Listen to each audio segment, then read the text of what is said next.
Good afternoon. Good afternoon, everyone. I am Shanu Goyal, Secretary Women Members Empowerment Committee of ICI. Welcome to the Part 2, Day 2 of the SETU Series program that Create Women Members Empowerment Committee has especially organized for you to get a basic grasp of technical knowledge on direct access, along with a motivational session taken up by an eminent dignitary. For moderating our today's event, we have CA Divya Somani with us. She has been a Secretary of Ajmer branch of ICI for the year 2020-21. And currently, she is CPE chairperson cum executive member of the committee of Ajmer branch of ICAI. Apart from being a chartered accountant, she is also company secretary and an insolvency professional. Over to you, madam, for taking the proceedings ahead. Thank you, Shanu ma'am. Thank you so much for the nice introduction. तू खुद की खोज में निकल, तू किस लिए हताश है, तू चल तेरे वजूद की, समय को भी तलाश है, समय को भी तलाश है. Good afternoon, everyone, whosoever has joined this platform, and WMEC team for giving me such a wonderful opportunity to moderate this such a wonderful series. It gives me immense pleasure to be with everyone here with so much grateful personalities, the dignitaries which are here. I would like to say a few lines to start with. गुजर रही है जिंदगी ऐसे मुकाम से, अपने भी दूर हो जाते हैं जरा सी जुकाम से. तमाम कायनात में एक कातिल बीमारी की हवा हो गई. वक्त ने कैसा सितम ढाया कि दूरियां ही दवा हो गई. इसलिए मन भर कर जिए, मन में भरकर ना जिए. इसलिए मन भर कर जिए, मन में भरकर ना जिए. छोड़िए शिकायत, शुक्रिया अदा कीजिए. जितना है पास पहले उसका मजा लीजिए. उम्र का हर एक दौर मजेदार है, हर उम्र में सीखने का मजा लीजिए. तो सीखने की कोई उम्र नहीं है, ये हम सभी जानते हैं. इसी के साथ हम लोग अपना आज का ये सेशन स्टार्ट करते हैं. As this topic which we have for today's session, making the presence of women members felt and visible in practice domain. The WMEC team has left no stone unturned to make us all feel and realize our importance again. I'm talking about all the women CAs who have actually stopped practicing. They have just cleared their exams and they are not practicing or they are not doing anything. So this is again a platform to rejuvenate our talent, to rejuvenate our energies, and to gain back all the skills, all the professional, education and the knowledge required to take this a professional opportunity once again. So I would like to invite Kemisha ma'am, who's the chairman of WMEC. Ma'am, there are no words for me to express my gratitude for giving me such a wonderful opportunity to invite you as the speaker for today's session. I invite you to give the opening remarks. Thank you, ma'am. Thank you, Divya. Chairman, Women Member Empowerment Committee, CA Pramod Jain sir. He is also Chairman, Taxation Audit Quality Review Board, Chairman, Committee on International Taxation, and Vice Chairman, Committee on MSME and Startups. Our esteemed speaker, Senior Chartered Accountant, First Female Central Council Member, CA Priya Bhansali ji. In absentia, CA Neena Kapasi ji. Our young speaker, CA Raj Nandini Jain. Our moderator and executive committee member and ex-secretary Ajmer branch, CA Divya Somani. From our office side, CA Shanu and Ruchi, and dear participants. Good afternoon, friends, and I hope you all are safe and sound wherever you are. So in this challenging situation of pandemic and widespread lockdown, we at Women Member Empowerment Committee of ICI are making continuous efforts to organize capacity building initiatives and bring to you webinars, virtual CPE meeting on technical topics pertinent for your upskilling and knowledge enhancement. Today, in day 2, part 2 of 3 days VCM on SETU series, making the presence of women members felt and visible in practice domain, wherein we will impart important aspects within the purview of direct access, starting with basic knowledge necessary for clear and better understanding. Friends, we aim to impart basic technical knowledge through our SETU series, basic knowledge of technical areas which necessary for being an integral part of a practicing firm as a partner or for starting your own practice. So in part 1, organized on 21st May, we have discussed about indirect taxation, that is about GST, and also basics of project financing.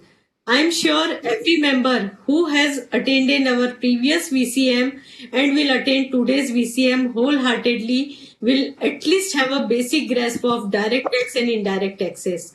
These are the core technical domain areas which every member is expected to be aware with accounting standard and auditing standard, of course, for that also. We have day 3, part 3 coming soon on 31st May, in which we will continue to cover pertinent topics of overview on accounting standard, overview on auditing standard with ethical standards. So stay connected, register for our events and gain invaluable knowledge. Friends, various programs including virtual CPE meeting like today organized by the institute provides opportunity to learn from experts, a forum for discussion of mutual concerns and take guidance from colleagues who face similar opportunity and challenges. Today, we are very fortunate to have CA Priya Bhansali ji with us, who was the first women and youngest ever Central Council member of the ICI. Madam, I welcome you today. And just I would like to share that we were together in 2009. She was convener of women empowerment group under ICI. So I'm sure your keynote session on being relevant and creating your own identity during difficult situation will greatly inspire our women members. I would request Priyaji also regarding that ki please share your experience at council also in professional practice also and your message for our women chartered accountant. So today we also have distinguished speaker in absentia CA Nina Kapasi ji with us, who apart from being a chartered accountant is also a law graduate.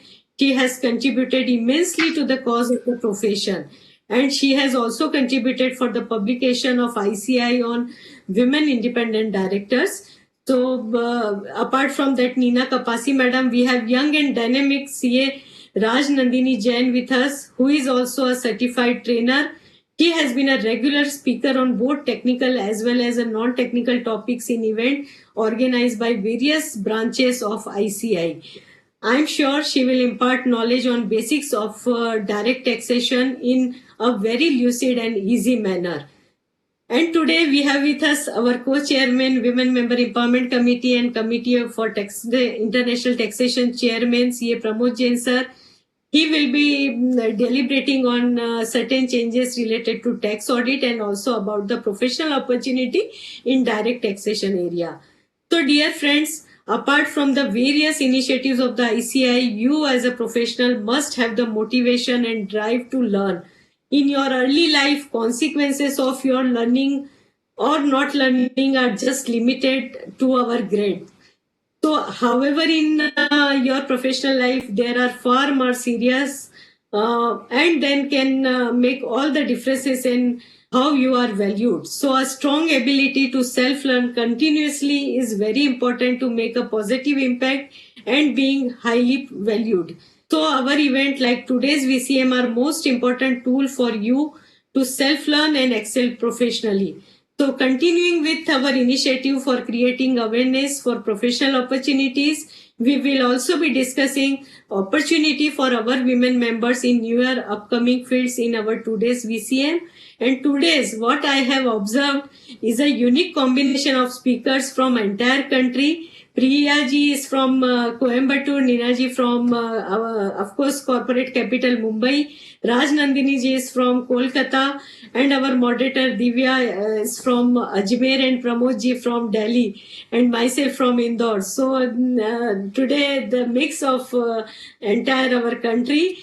So I'm sure our speaker for today will contribute in enlightening and enriching you by giving a basic grasp of direct taxation topic. And with this brief, I will hand over to moderator for taking the proceedings further. Thank you very much. Thank you, Kemisha ma'am, for your enlightening words. And that is really true. We have participants as well as the speakers from all over India. So it's Really a nice session. Next, I would like to invite Pramod sir, who's the Vice Chairperson of WMEC. Ma'am has already given a brief introduction about him. He's a very charming personality. He's, as usual, a very cheerful person, and he is a tax expert and an all-rounder. Sir, I would like to request you to please enlighten us with the professional opportunities available for the young CA members and also the women CAs who are not into practice as of now, but who really wish to come into this field. Please, sir, over to you. Thank you very much, Divya. Uh, uh, CA Divya Sumani from Ajmer. I just met her in one of the seminars which I had at Ajmer, so it was really nice meeting her out there when she was a secretary last year. Our first female council member and female and the first member, CA Priya Bansali ji from Coimbatore. Namaste, and it is really great that today we are having the country's first female council member addressing all the female members. So that is really very, very encouraging for all the female members to see that where you can go. We have got the first and as on date today, the only female council member, our chairperson Kimisha Soni ji here. So we've got both the first and the as on date the last, right? So we have both today. So we've got namaste to the speakers, Rajnandini ji Jain from Kolkata, and others to join, I suppose from Mumbai. She is yet to join. And our chairperson CA Kamisha Soni from Indore, who is not only the chairperson of this Women Members Empowerment Committee, but also the chairperson of the CPE Directorate, CPE convener of the CPE Directorate of ICI, and also the vice chairman of a very, very important committee, that is the Ethical Standards Board, not committee, but a board. The Ethical Standards Board. Last year, she was the chairman. I had the pleasure of working under her, where I learned a lot from her. And the way she has handled the Ethical Standard Board, that was really remarkable. Kamisha Ben, thank you very much for doing the tremendous job, your contribution. This SETU series, this is the second in the series. First we had, today we are having on the direct taxation, plus Priya ma'am would be talking about how to handle the current situation. So really remarkable work you are doing, Kimisha ma'am. Just to tell about the opportunities, if I talk about, wherever you see there are opportunities. The only thing is you need to grab it. You need to grab it. If I talk about income tax, I would say it can be divided into so many parts. If you talk about mere salary, if you just take salary, the number of employee assessees in the salary is the highest. So if you just specialize into what could be the best way a salaried employee can save his taxes and take care of the other transaction which is handles like future and options, so that could be a field in itself. That could be a field in itself.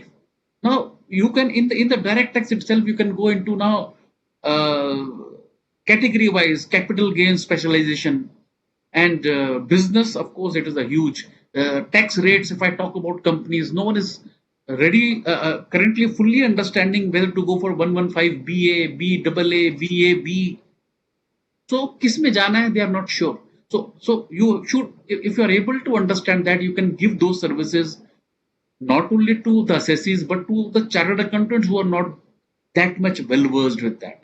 So if you create that expertise into that, you can go into that. These are the areas. Otherwise, I'll talk about assessments, penalties, appeals up to CIT appeals, and now it is going to be ITAT. All are faceless. So sitting at home, just by having that knowledge and writing skills, females are really exceptional.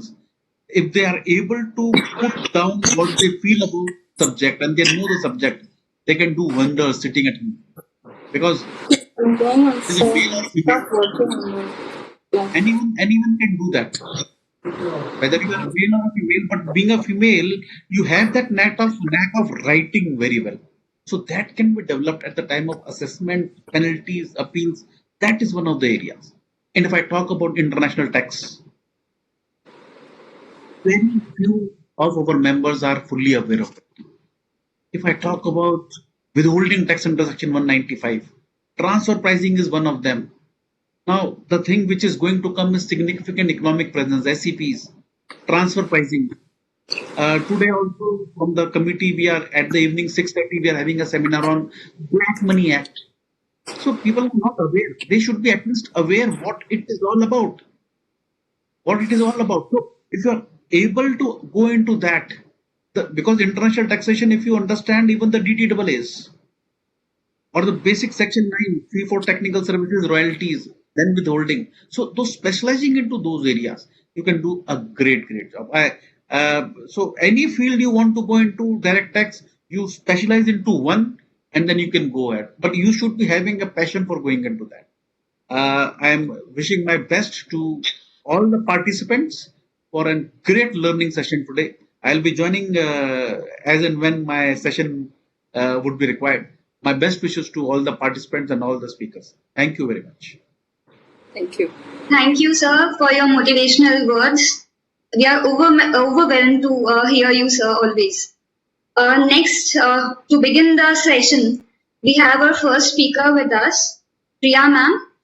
Ma'am, it's a great privilege for all of us to have you amongst us. As we all know, you are from Coimbatore.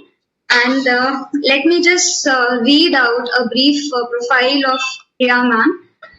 She is the managing partner of Kumbat and Company, Chartered Accountants, having office at Chennai, Coimbatore, Mumbai, and Bangalore. She has about 33 years of experience in the field of taxation, FEMA, and audit. Ma'am, that's too much for us. She qualified as an information system auditor and has completed a certificate course on GST conducted by the Institute of Chartered Accountants of India 2018. She is a regular speaker on technical subjects at ICAI and educational institutes.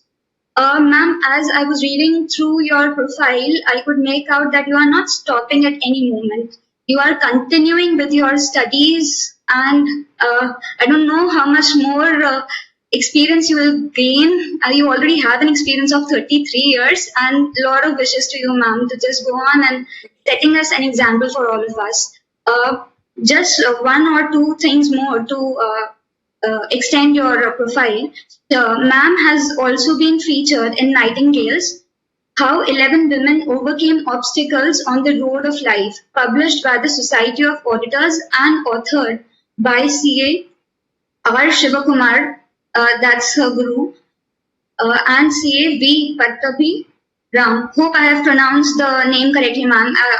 We would like to hear more about that. Ma'am, before I hand over to you, just a few words. सोच को बदलो, सितारे बदल जाएंगे, नजर को बदलो, नजारे बदल जाएंगे, कश्तियां बदलने की जरूरत नहीं, दिशाओं को बदलो, किनारे बदल जाएंगे. So the topic allotted to Priya ma'am is being relevant and creating your own identity during difficult situations. So, ma'am, in this pandemic time, we would like to hear from you how to change our personality, how to adapt ourselves to suit into a better person. Over to you, ma'am. Thank you, Divya, for those kind words. I hope I'm audible Yes, ma'am. and visible too. Yes, ma'am. Okay. My good friend over 10 years, Kemisha Soni, Chairman of the Women Empowerment Committee, Shri Pramod Jain, Co-Chairman of the committee, the officers of the committee, Shanu and Ruchi, speakers of the day, and my dear friends participating today. A very, very good afternoon to all of you. I sincerely thank the Women Members Empowerment Committee of the Institute of Chartered Accountants of India for inviting me today to share my thoughts with the participants on a topic which is very relevant. I trust and pray that all of you, your family, friends, clients, colleagues are safe and healthy. I also wish that those affected by COVID come out healthy soon and bounce back with vigor and cheer. In these times where the underlying gloom is spread over the last 12 to 14 months and more severe in the last 2 months, is a very difficult situation. The moods are of frustration, languish, and tired of being scared about this pandemic. The work from home culture is here to stay. Online sessions and studies are becoming the norm. Social distancing is a fact that we have to accept, and wearing a mask a new normal. The lockdowns in the country are for the safety of human beings, but at the cost of the economy. The pandemic has evolved over the last 14 months, leaving all bewildered with its behavior. In this difficult situation, how does one remain relevant and create an identity is a challenge for all. Let me just try.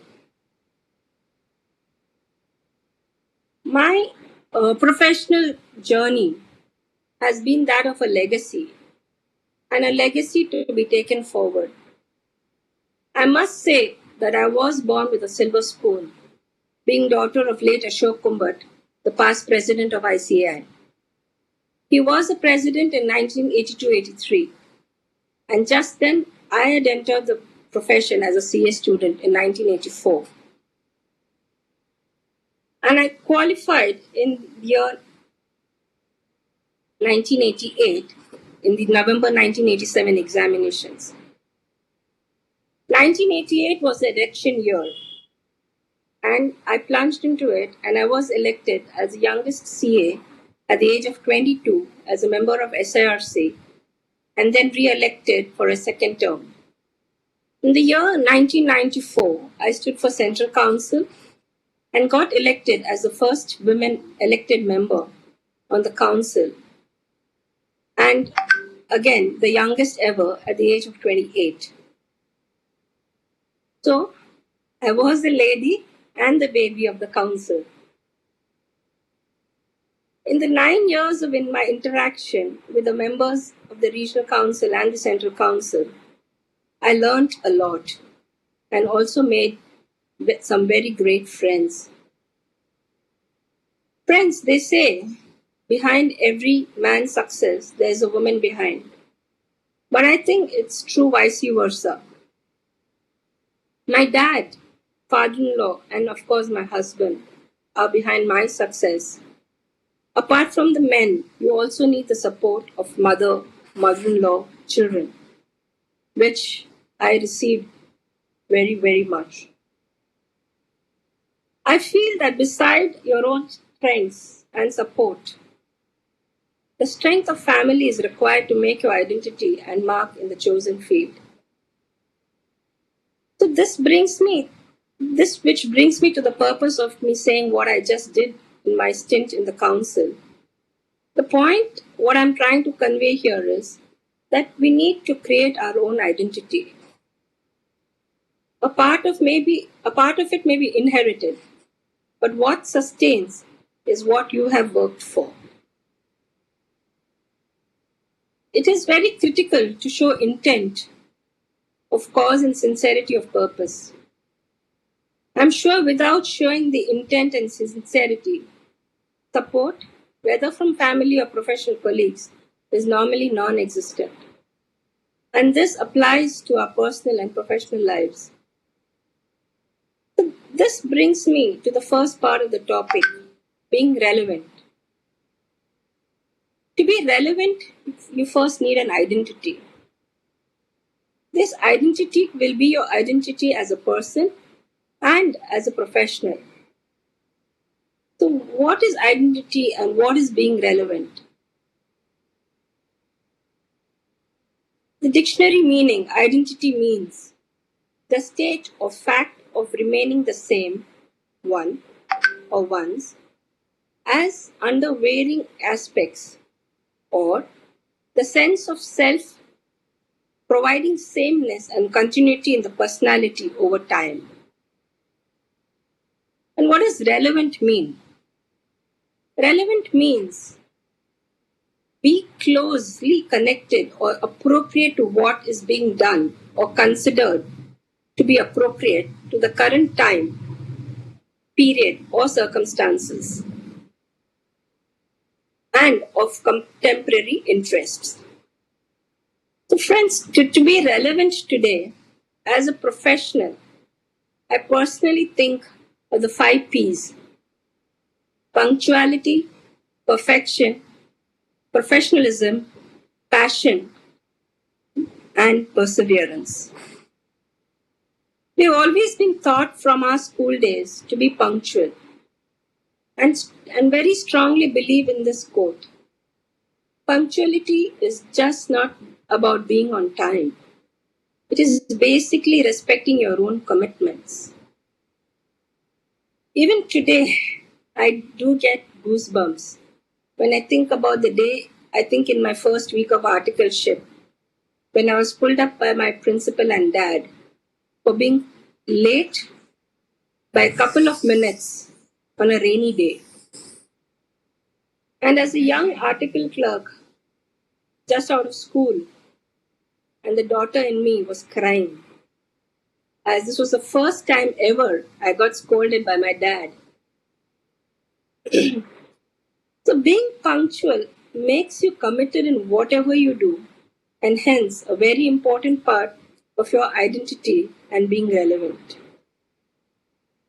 Perfection is another trait I feel is very necessary to be being relevant. As Angela Watson, the American actress, said, perfection is impossible, but just try to do your best. Once we try to do the best to be perfect, we can definitely catch excellence, as perfection may not be attainable.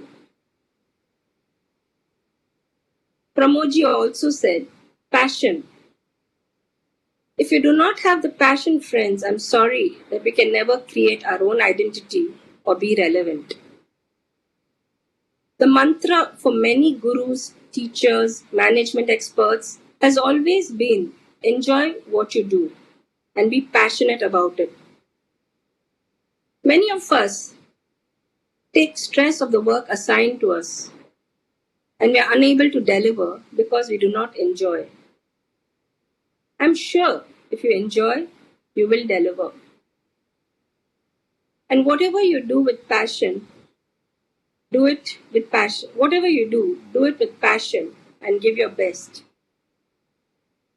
Whether you're in industry or in practice, being passionate will get you the best results. And this will definitely help you try to be perfect. This leads to the 4th P, the professionalism. I do not have to talk much about it to all of you. We are all professionals, and I'm sure it is ingrained in us to be a thorough professional. I would just like to quote the American novelist John Updike, who said, to be professional is to be dependable, and to be dependable is to be predictable. So do I need to say more? If you want to deliver, we cannot ignore this P, that is professionalism. Actor Sammo Hung has told this, that to survive in the film industry, he says, quote, I just have to make sure I maintain my professionalism. Finally, to be able to be punctual, passionate, perfect, and be a professional with an identity and being relevant, the 5th P, perseverance, is paramount.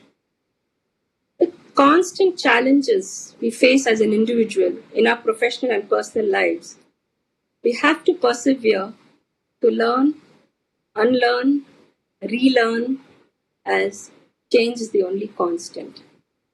Divya, I hope I've answered you. Yes, ma'am, definitely. Apart from these, I would like to say, in no particular order that may suit you, you may think of these points that I'm telling you.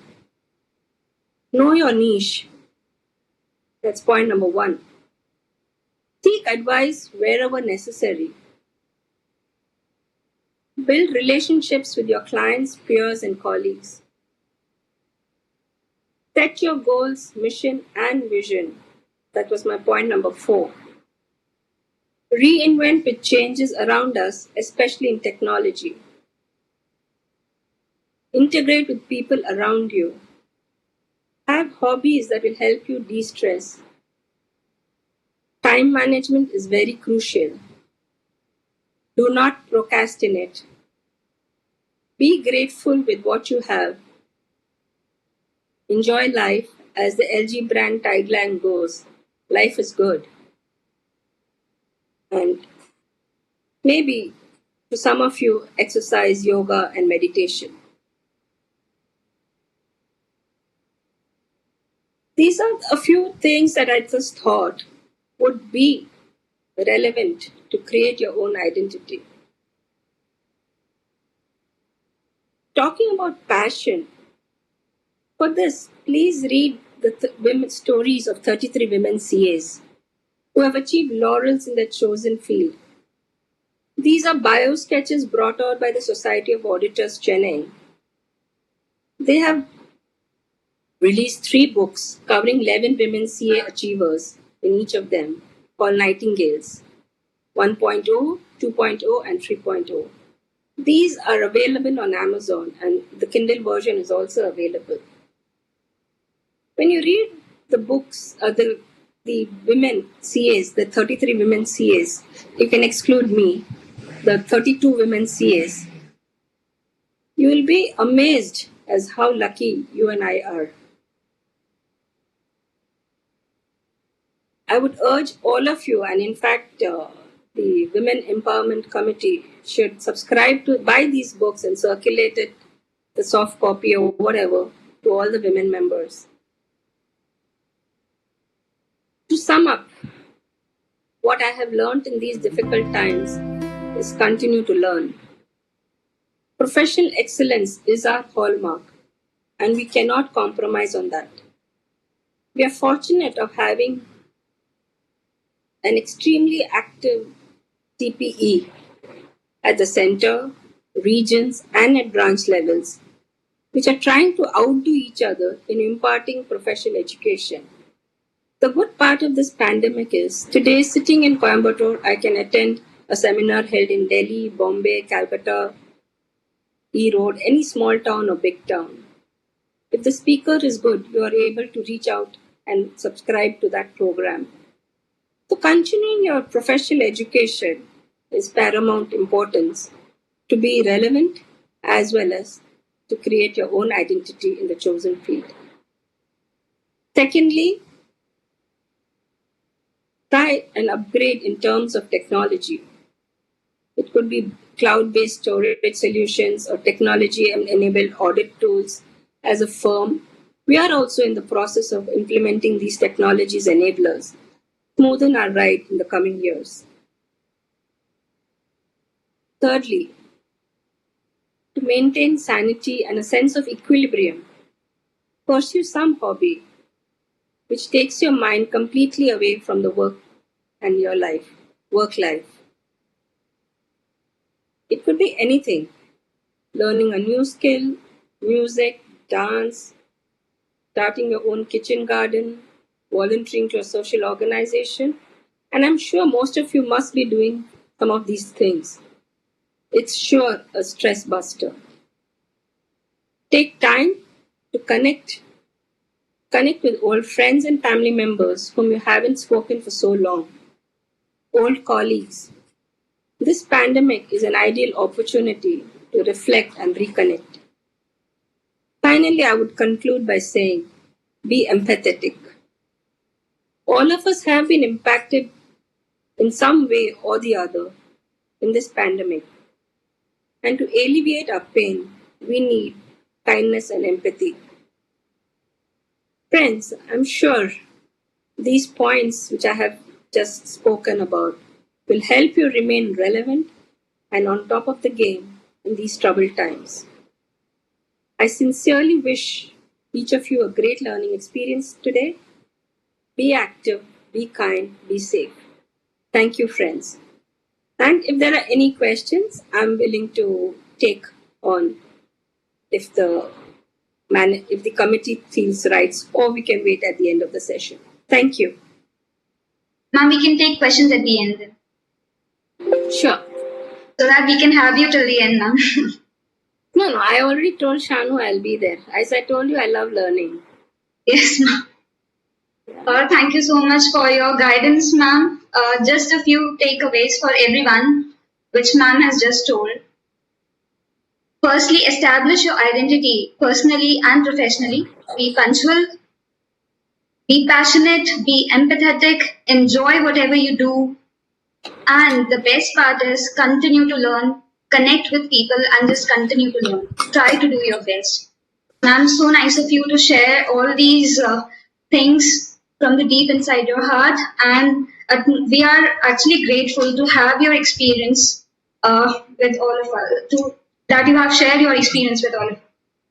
It's not that I have shared something which is not known to anybody and everybody. It is known to everybody. It's just that if somebody else says, we listen to it more carefully. Thank you. Actually, ma'am, these virtual platforms are really giving a boost to all of us. Otherwise, I don't think we have the pleasure to have you in Ajmer. So, because of these virtual platforms, only we can connect with. So, and the other speakers your as well. Your invitation is open. I will come whenever I can. Okay, ma'am, surely I'll take care of it. Again, ma'am, just to emphasize, these forums and gatherings are certainly compelling us all to think and analyze whatever we have achieved so far and how much more is to accomplish. I don't think there is any end to it. Just now we've heard a senior most speaker, and now we are welcoming a junior most speaker with us. She has recently completed CA. She just has, completed 3 years back. She has completed her chartered accountancy course, and she has trained around 30,000 people. And during this pandemic time, she has taken 45 training sessions all around the cities of Mumbai, Jalgaon, Nasik, you name it, and she has it all. So I welcome CA Raj Nandini. She is basically from Kolkata. So the first technical topic we have for the today's session is basics of direct tax. And without any, wasting time, without any wasting of any more time, so I would just hand it over to Raj Nandini for just giving us her brief. Thank you. Thank you so much, Divya, for such a kind introduction of mine. No, man, you deserve that, please. Yeah, a very good afternoon to one and all. So I'm really thankful to the Women's Empowerment Program that it is coming up with great ideas and giving the platform for women to speak and to come ahead in their professional as well as in any personal ways also.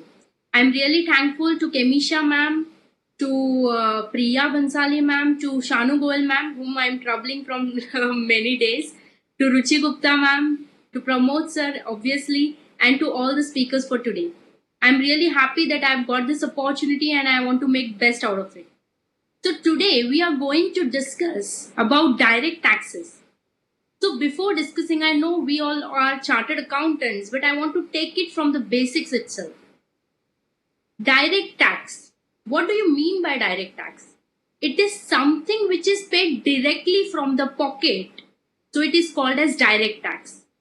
It means I am earning money and I will have to pay tax out of it, and so it is called as direct tax. But there is a big question mark. I am earning money, why should I pay any kind of tax? I am earning, I am making efforts, why I should pay the tax? But the thing is, government is providing us various services, roads to travel on, railways, police offices, police officers, and many other services too, government hospitals and etc. So obviously government needs some kind of revenue to run all these things smoothly. So this income tax or the taxes whichever we all are paying is the source of revenue for government. So now it is clear that yes, we are ought to pay the tax. But you know what? What is the way on how I should pay the tax? So it is income tax. It means that we have to pay tax on the income generated by us. But the calculation of how the income should be calculated, how the tax should be calculated, who all are eligible to pay the tax or rather liable to pay the tax, and all is given in the Income Tax Act 1961.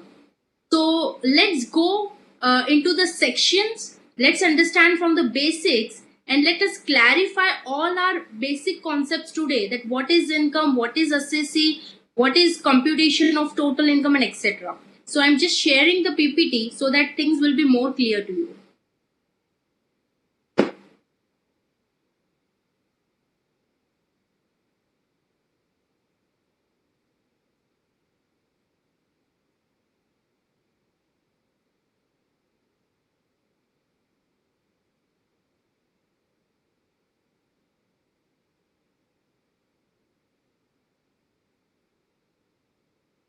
I hope the PPT is visible.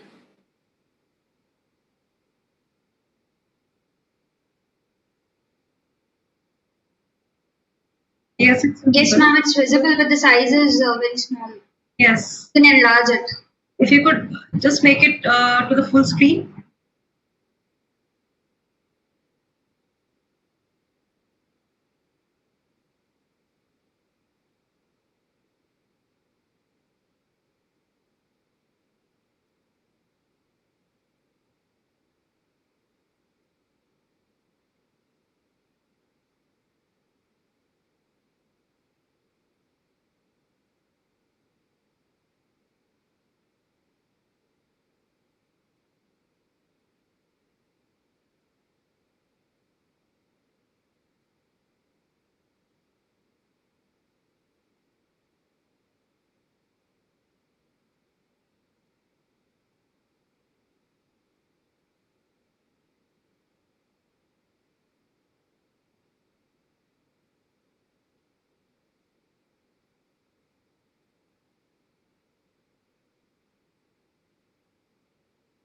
Rajnandini, ma'am, you can continue.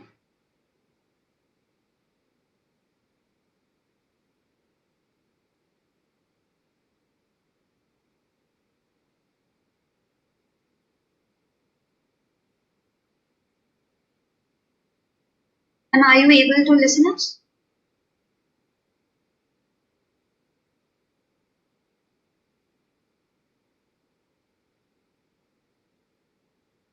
I think there is some issue with her connectivity. Let's wait for 2 minutes.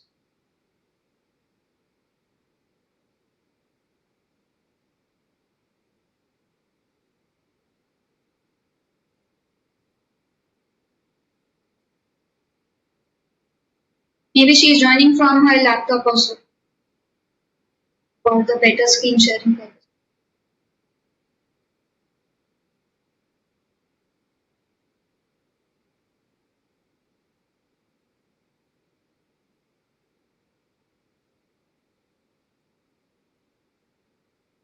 Meanwhile, all the participants are requested to post their queries. We will take the queries at the end of the session. Yeah, Divyaji, just I would like to repeat what Pramod Jain sir has mentioned about certain professional opportunity related to direct taxation. What he has mentioned about that, I would like to add certain areas related to tax planning also, opinion and referral based practice also, because nowadays, because of that online and input of technology, so our member can develop that particular type of skill related to opinion also. They can give opinion even online basis also related to certain taxations related opinion, international taxation related opinion, whether there is a requirement of TPS and like that. So I think Rajnandini has joined. So again, I will update about certain professional opportunity meanwhile. Okay. Over to Rajnandini. Yeah, thank you. I think there was a technical error. I shared the screen. Was it visible? Shanu ma'am, can you just confirm me that after sharing the screen, am I audible? Okay. Okay, Your yeah. screen was visible. Okay.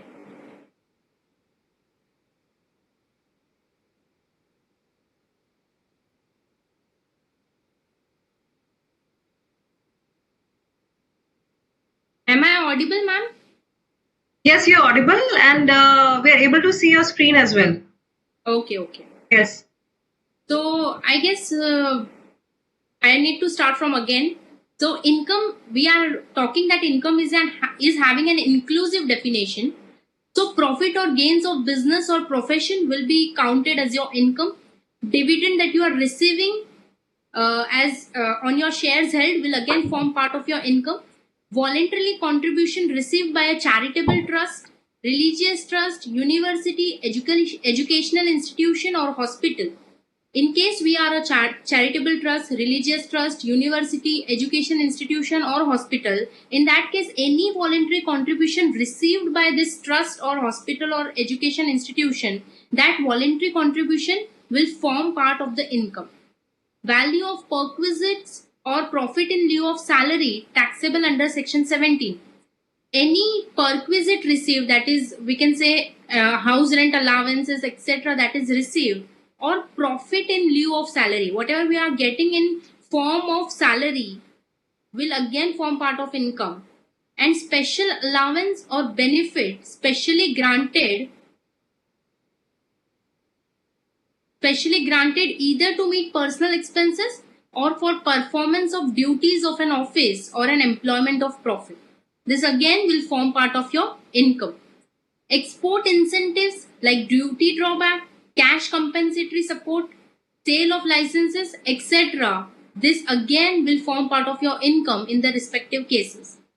Interest that we receive, salary that we receive, bonus, communication, or remuneration earned by a partner of a firm from such firm will again form part of income. In case it is a partnership firm and you are receiving any interest from that firm, salary, bonus, communication, or remuneration, that will form part of income for that partner.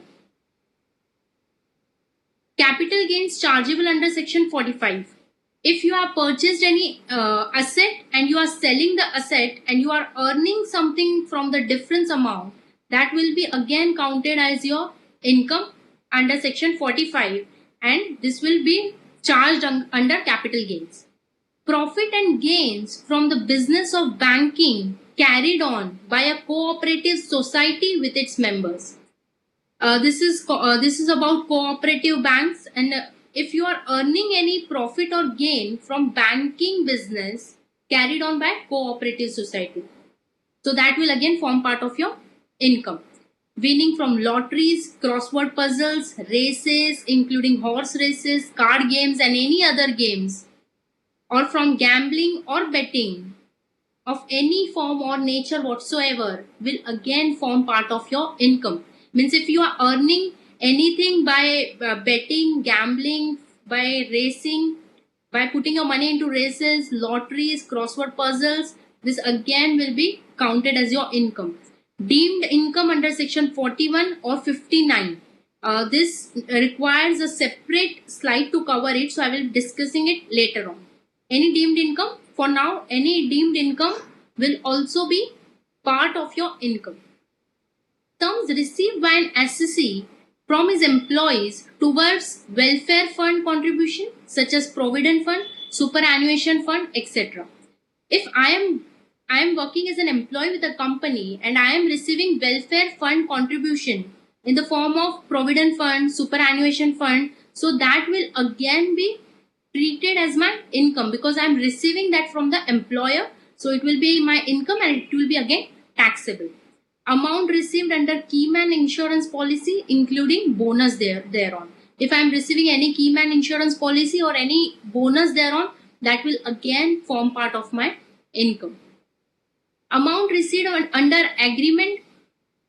There are two kinds of agreement. If you are receiving any amount under this agreements, that amount will again be called as your income. Suppose you are not carrying out any activity in relation to any business and you have made an agreement for that and you are receiving any amount for this agreement, then this will be part of your income. Suppose one of my friend is into pen business and I'm saying that I will not do business of pen, and for that we have signed an agreement and that person is paying me 10 lakh rupees. So this 10 lakh rupees is counted as my income under Income Tax Act. Not sharing any know-how, patent, copyright. This we are all are aware of. If we have made any agreement that I will not share this know-how, patent or copyright and I am receiving any amount for that agreement, then that again will form part of my income. Benefit or perquisite received from a company by a director or a person holding substantial interest or a relative of the director or such person. If any benefit you are receiving or a perquisite you are receiving from a company by a director or a person holding substantial interest or a relative of the director or such person, then that benefit or perquisite that you are receiving from the company will again form part of your income. Gift as defined under 56 subsection 2, 56 to 6, any sum of money exceeding rupees 50,000 received by any individual or a HUF from any person during the previous year without consideration. If you have received any gift which is defined under 56 to 6, any sum exceeding 50,000 by an individual or a HUF from any person during the previous year without consideration will again form part of your income. So if you are receiving any gift, the amount exceeds 50,000, gift as defined under 56 to 6, and it is received by an individual or a HUF, then that will be called as income if it is without consideration. Any consideration received for issue of shares as exceeds the fair market value of shares referred to in section 56 to 7b. If you are receiving any consideration for issue of shares that exceeds the fair market value of the shares, then that will again form part of your income.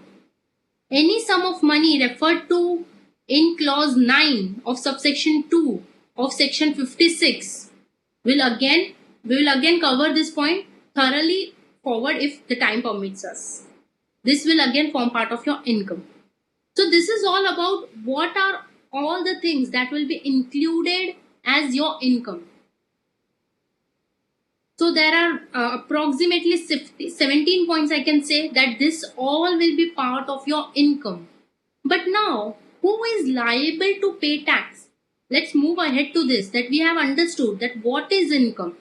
Whatever we are earning from business, from salary, whatever we are getting salary, dividends, any voluntary contributions we are getting, gifts we are receiving, we are earning from gambling, etc. That all will form part of my income. But yes, this is all my income. But am I the person who is liable to pay tax? So there is a definition called assessee where we understand who is liable to pay the tax. As per section 2 subsection 7 of the Act, assessee means a person. Here it is told person because person is separately defined in Income Tax Act where it covers all streams of individual AOP etc. We'll be covering it in future slide. So assessee means a person by whom any tax or any other sum of money is payable under the Act. So assessee means a person by whom any tax or any other sum of money is payable under the Act and includes every person in respect of whom any proceeding under this Act has been taken for the assessment of his income or assessment of fringe benefits or for the income of any other person in respect of which he is assessable or to determine the loss sustained by him or by such other person or to determine the amount of refund due to him or to such other person. First of all, it is very clear that assessee is a person by whom any tax or any sum of money, that is interest or penalty, is payable under the Act. And now this assessee includes Every person in respect of whom any proceeding, if there is any proceeding that has taken place in respect of some person, then that person is liable to pay tax. Now, these proceedings can be for many things, like for his income or assessment of fringe benefits, or for income of any other person in respect of which he is assessable, or to determine the loss. If he is committing that he has sustained some loss, then yes, we have to determine, and then that person is called an assessee here, or other person, or to determine the amount of refund. If that person is, if you are claiming some refund, then also you will be called as a assessee, or due to him or to such other person. So assessee is, in short, a person in respect of whom any proceedings are going under this Income Tax Act. In short, I will say that will be forming part of the assessee. B, every person who is deemed to be assessee under any provision of this act. Any person who is deemed as an assessee under any provision of this Income Tax Act will again be called as an assessee. So a deemed assessee will be an assessee here. Every person who is deemed to be assessee in default under any provision of this act. If you are a person in default under this act, then you will be again called as assessee. So now the very important term which we have heard here is person. So we need to define what person is. So a person, we have told that assessee is a person. So what person actually means? Now again, person's definition is an inclusive definition. Section 2, subsection 31, person includes an individual. Means any individual who is carrying out business or running any profession will fall under person. That means he is known as assessee. Any Hindu undivided family will again be called as person. It means it is again assessee. Any company, a firm, association of firm, body of individual, whether incorporated or not, a local authority, every artificial jurisdictional person not falling within any of the above categories. Means in short, all whatever form of a persons are, that is individual, HUF, company, firm, AOP, BOI, local authorities, this all are included. And in the last line, it summarizes that every artificial judicial person not falling within any of the above categories will fall here.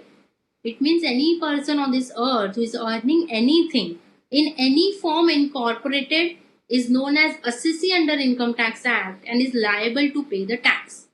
I hope you are clear with this definition. Now, yes, I have told you that yes, we have understood what income is. We have understood who is liable to pay tax. Now, let us understand that I am running my business on a daily basis and I am earning the profit. So whether it is good idea that I will go to a government and deposit my tax on a daily basis? No. As for GST, the government has told that you have to pay the taxes on a monthly basis. In case of direct tax, in case of income tax, government has laid the rules that you have to pay this tax annually. So, yearly or annually. So there are two kind of years we have. One is a financial year and one is a calendar year. So for India, the tax says that we have to pay the taxes on the basis of financial year. That is 31st March will be treated as our year end. So because of this, there are two concepts which are emerging here, that is assessment year and previous year. For suppose for 2019 and 20, I have earned certain income. Then I will have to pay the tax on annual basis. So in next year, that is 2021, I will pay the tax. Now when I went for paying the tax, someone I met in between and he asked me, of which year tax are you paying? And I told I am paying the tax of the previous year. It means that whatever we are paying in this year, I am paying tax of previous year. So this concept, look at the point number 2. Previous year is defined under section 3. income earned in a year is taxable in the next year, the year in which income is earned is known as previous year. So in this year I am paying some tax, but it pertains to the income that is earned in the previous year. So the income tax of which we are paying currently is the tax of previous year. So it is called as previous year. From the assessment year 1989-90 onwards, all the assesses required to follow financial year as previous year. The uniform previous year has to be followed for all sources of income. You have to follow same previous year for all sources of income. Now this is what the definition of previous year. Now what do we mean by assessment year? Why it is called assessment year? Firstly, because I am paying tax for the previous year in this year, and all the assessment will be made on that tax paid in this year. So this is called as assessment year. Assessment year means the period of 12 months commencing on 1st April every year and ending on 31st March of the next year. Income of previous year of an assessee is taxed during the following assessment year at the rate prescribed by the relevant Finance Act. So we are clear with the terms here, what is previous year and what is the assessment year. Let's move ahead. Now I said that income tax is computed on the total income of the previous year of every person. Now we know the definition of income. Now we know the definition of person. We are yet to understand what total income is. We will be doing it in further slides. Income tax is computed on the total income of the previous year of every person in the assessment year. However, there are 5 exceptions to this.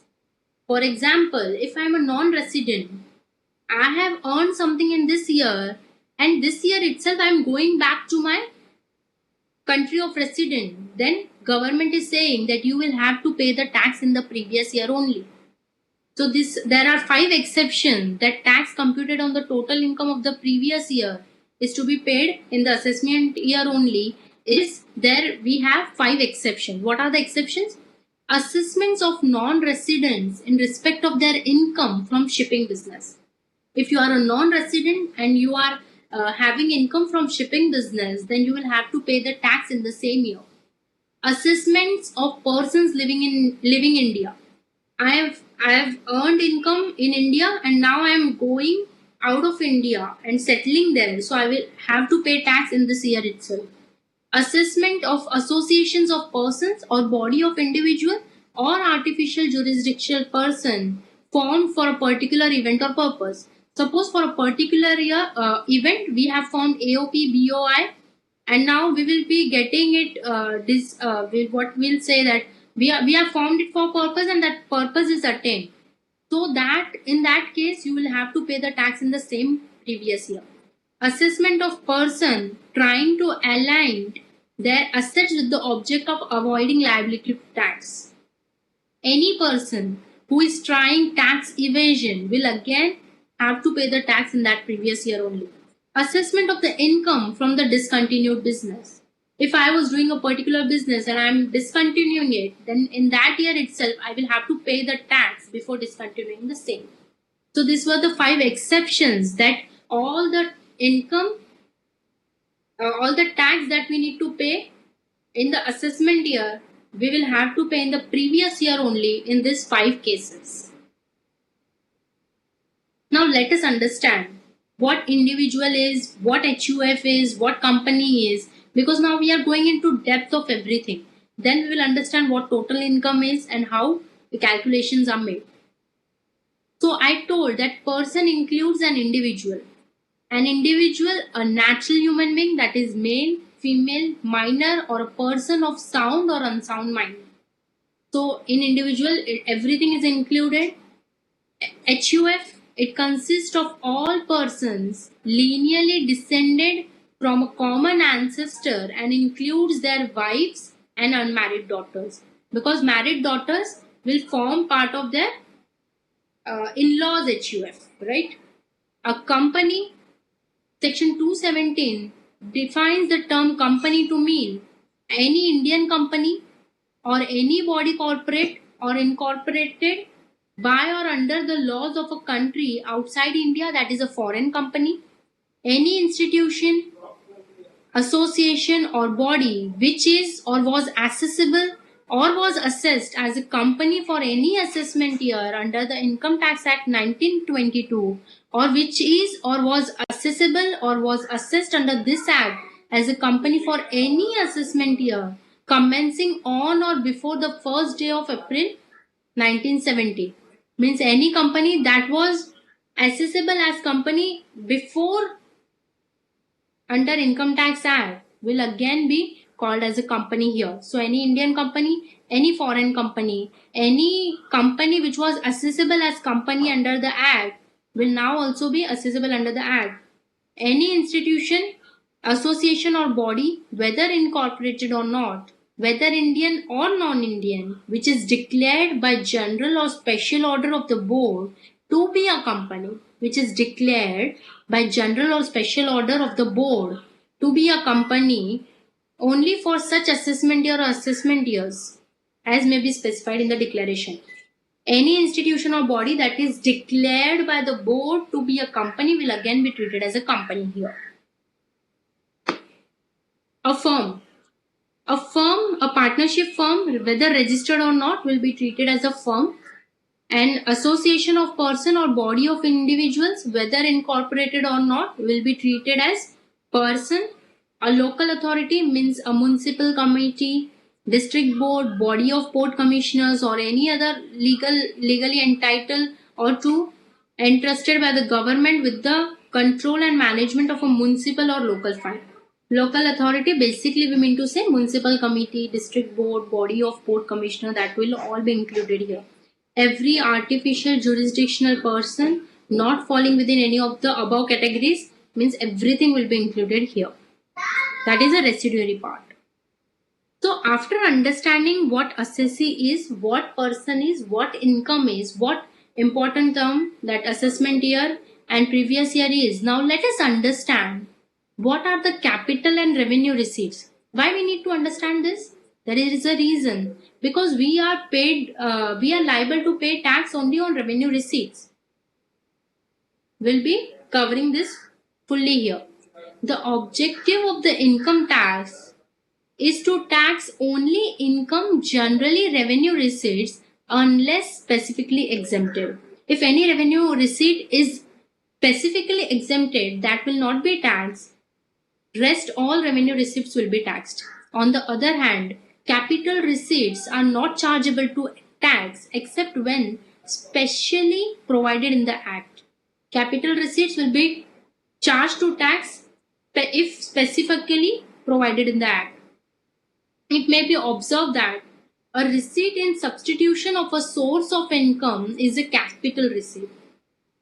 If you are receiving any amount as a substitution of source of income, that will be treated as a capital receipt, while a receipt in substitution of an income is a revenue receipt. Substitution for income source itself will be treated as a capital receipt, whereas substitution of an income is a revenue receipt. An amount received as a compensation for surrender of certain rights under any agreement is a capital receipt. If any compensation is received for surrendering any certain rights, then that is a capital receipt. Whereas any amount received under an agreement as compensation for loss of future profit is a revenue receipt.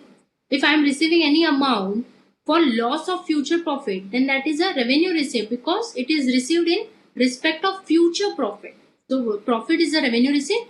So again, that will be a revenue receipt. In short, what we understand is, for any source of income, we are substituting and we are receiving anything, that will be a capital receipt.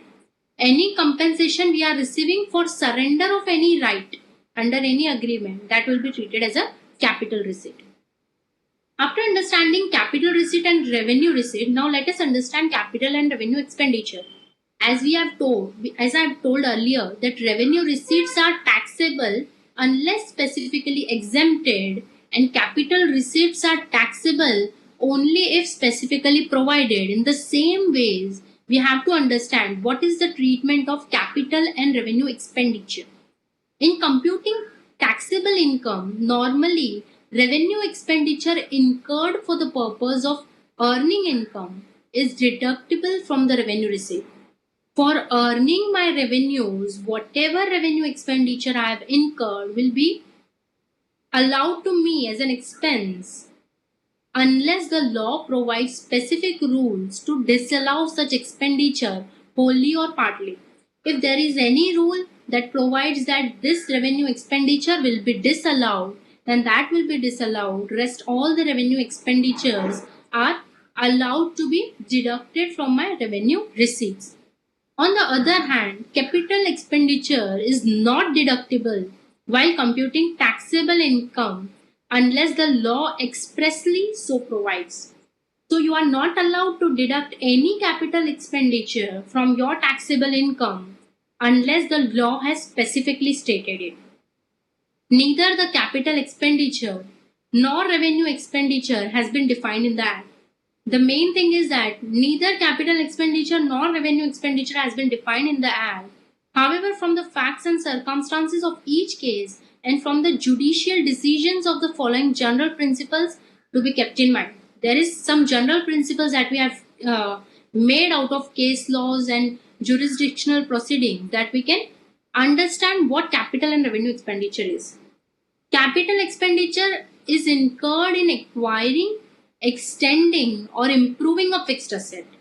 If you are acquiring something new asset, if you are extending the already set asset, or you are improving the capacity of a fixed asset, then that will be called as a revenue expenditure. Whereas that will be called as a capital expenditure. Whereas revenue expenditure is incurred in the normal course of a business as a routine expenditure. Whatever you are doing for the routine of your business will be a revenue expenditure. Whatever you are doing for improving the capacity or extending it or acquiring something new will be treated as a capital expenditure. Capital expenditure incurred for enduring benefits, whereas revenue expenditure is consumed within a previous year. Capital expenditure, have purchased any asset, it will be having impact on all the say 5 to 10 years, whereas revenue expenditure incurred will have benefit only for this previous year. Capital expenditure makes improvement with earning capacities of a business. Suppose I was having a plant capacity of 100 units and now I have installed a plant which is having a capacity of 200 units. So obviously my earning capacity has also increased. So this is a capital expenditure. Whereas revenue expenditure maintains the profit making capacity of a business. Whereas I have made an expenditure so that the plant can work smoothly. So this is only a revenue expenditure because I will be making profit only on 100 units again.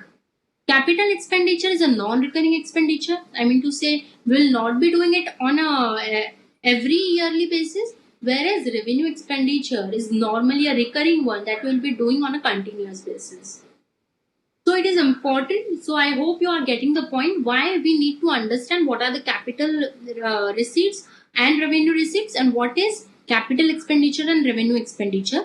Because while calculating the total income and while allowing the deductions of revenue expenditure, we have to be very clear what all the expenditures are allowed depending on whether it is revenue or capital, and on that basis we'll be able to come to what our income is. So it is you have to keep this in mind very clearly, what your capital and revenue receipts are and what capital and revenue expenditure of the clients are.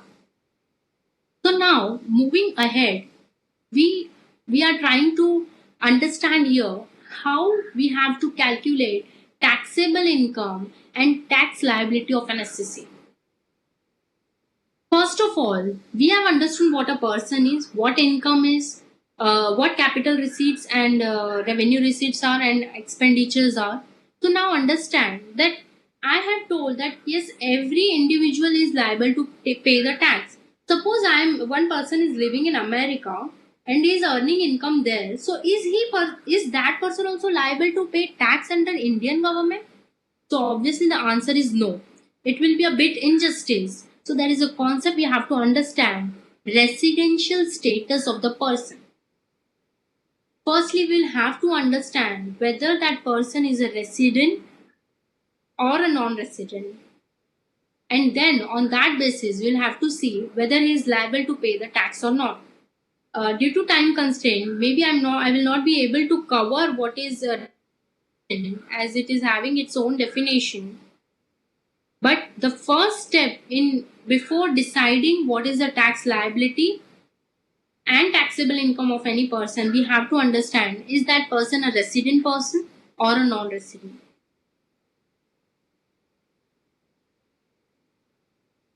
Second, calculate the income as per the provisions of respective heads of income.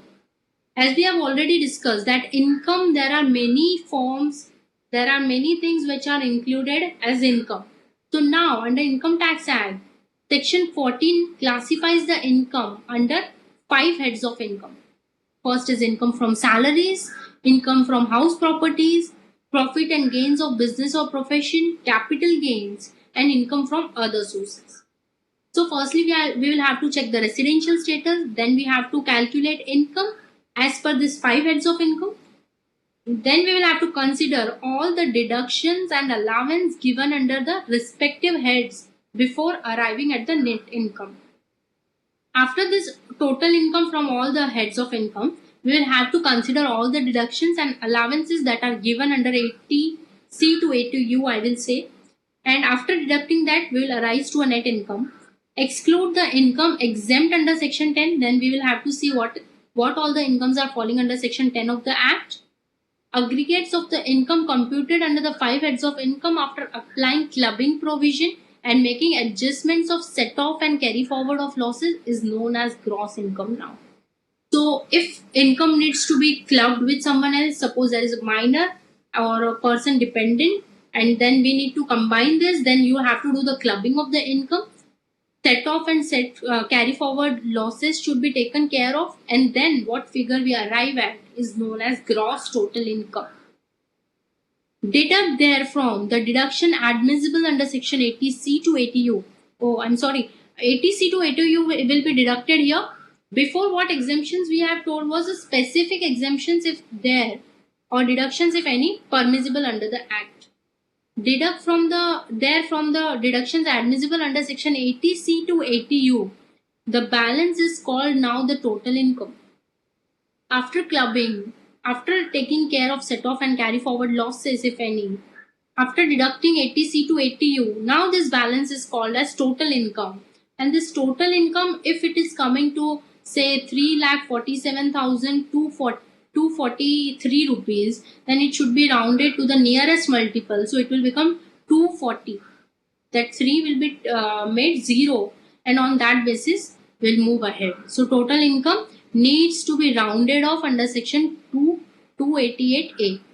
Add agricultural income in the total income calculated in the 6 above. If you are having any agricultural income, that should be added at this point, and then calculate tax on the aggregate. Agricultural income is treated in a very different way in income tax. First of all, you need to add the agricultural income in the total income and calculate tax for once, treating all the income as total income. In next step, what we have to do is calculate income tax on the net agricultural income.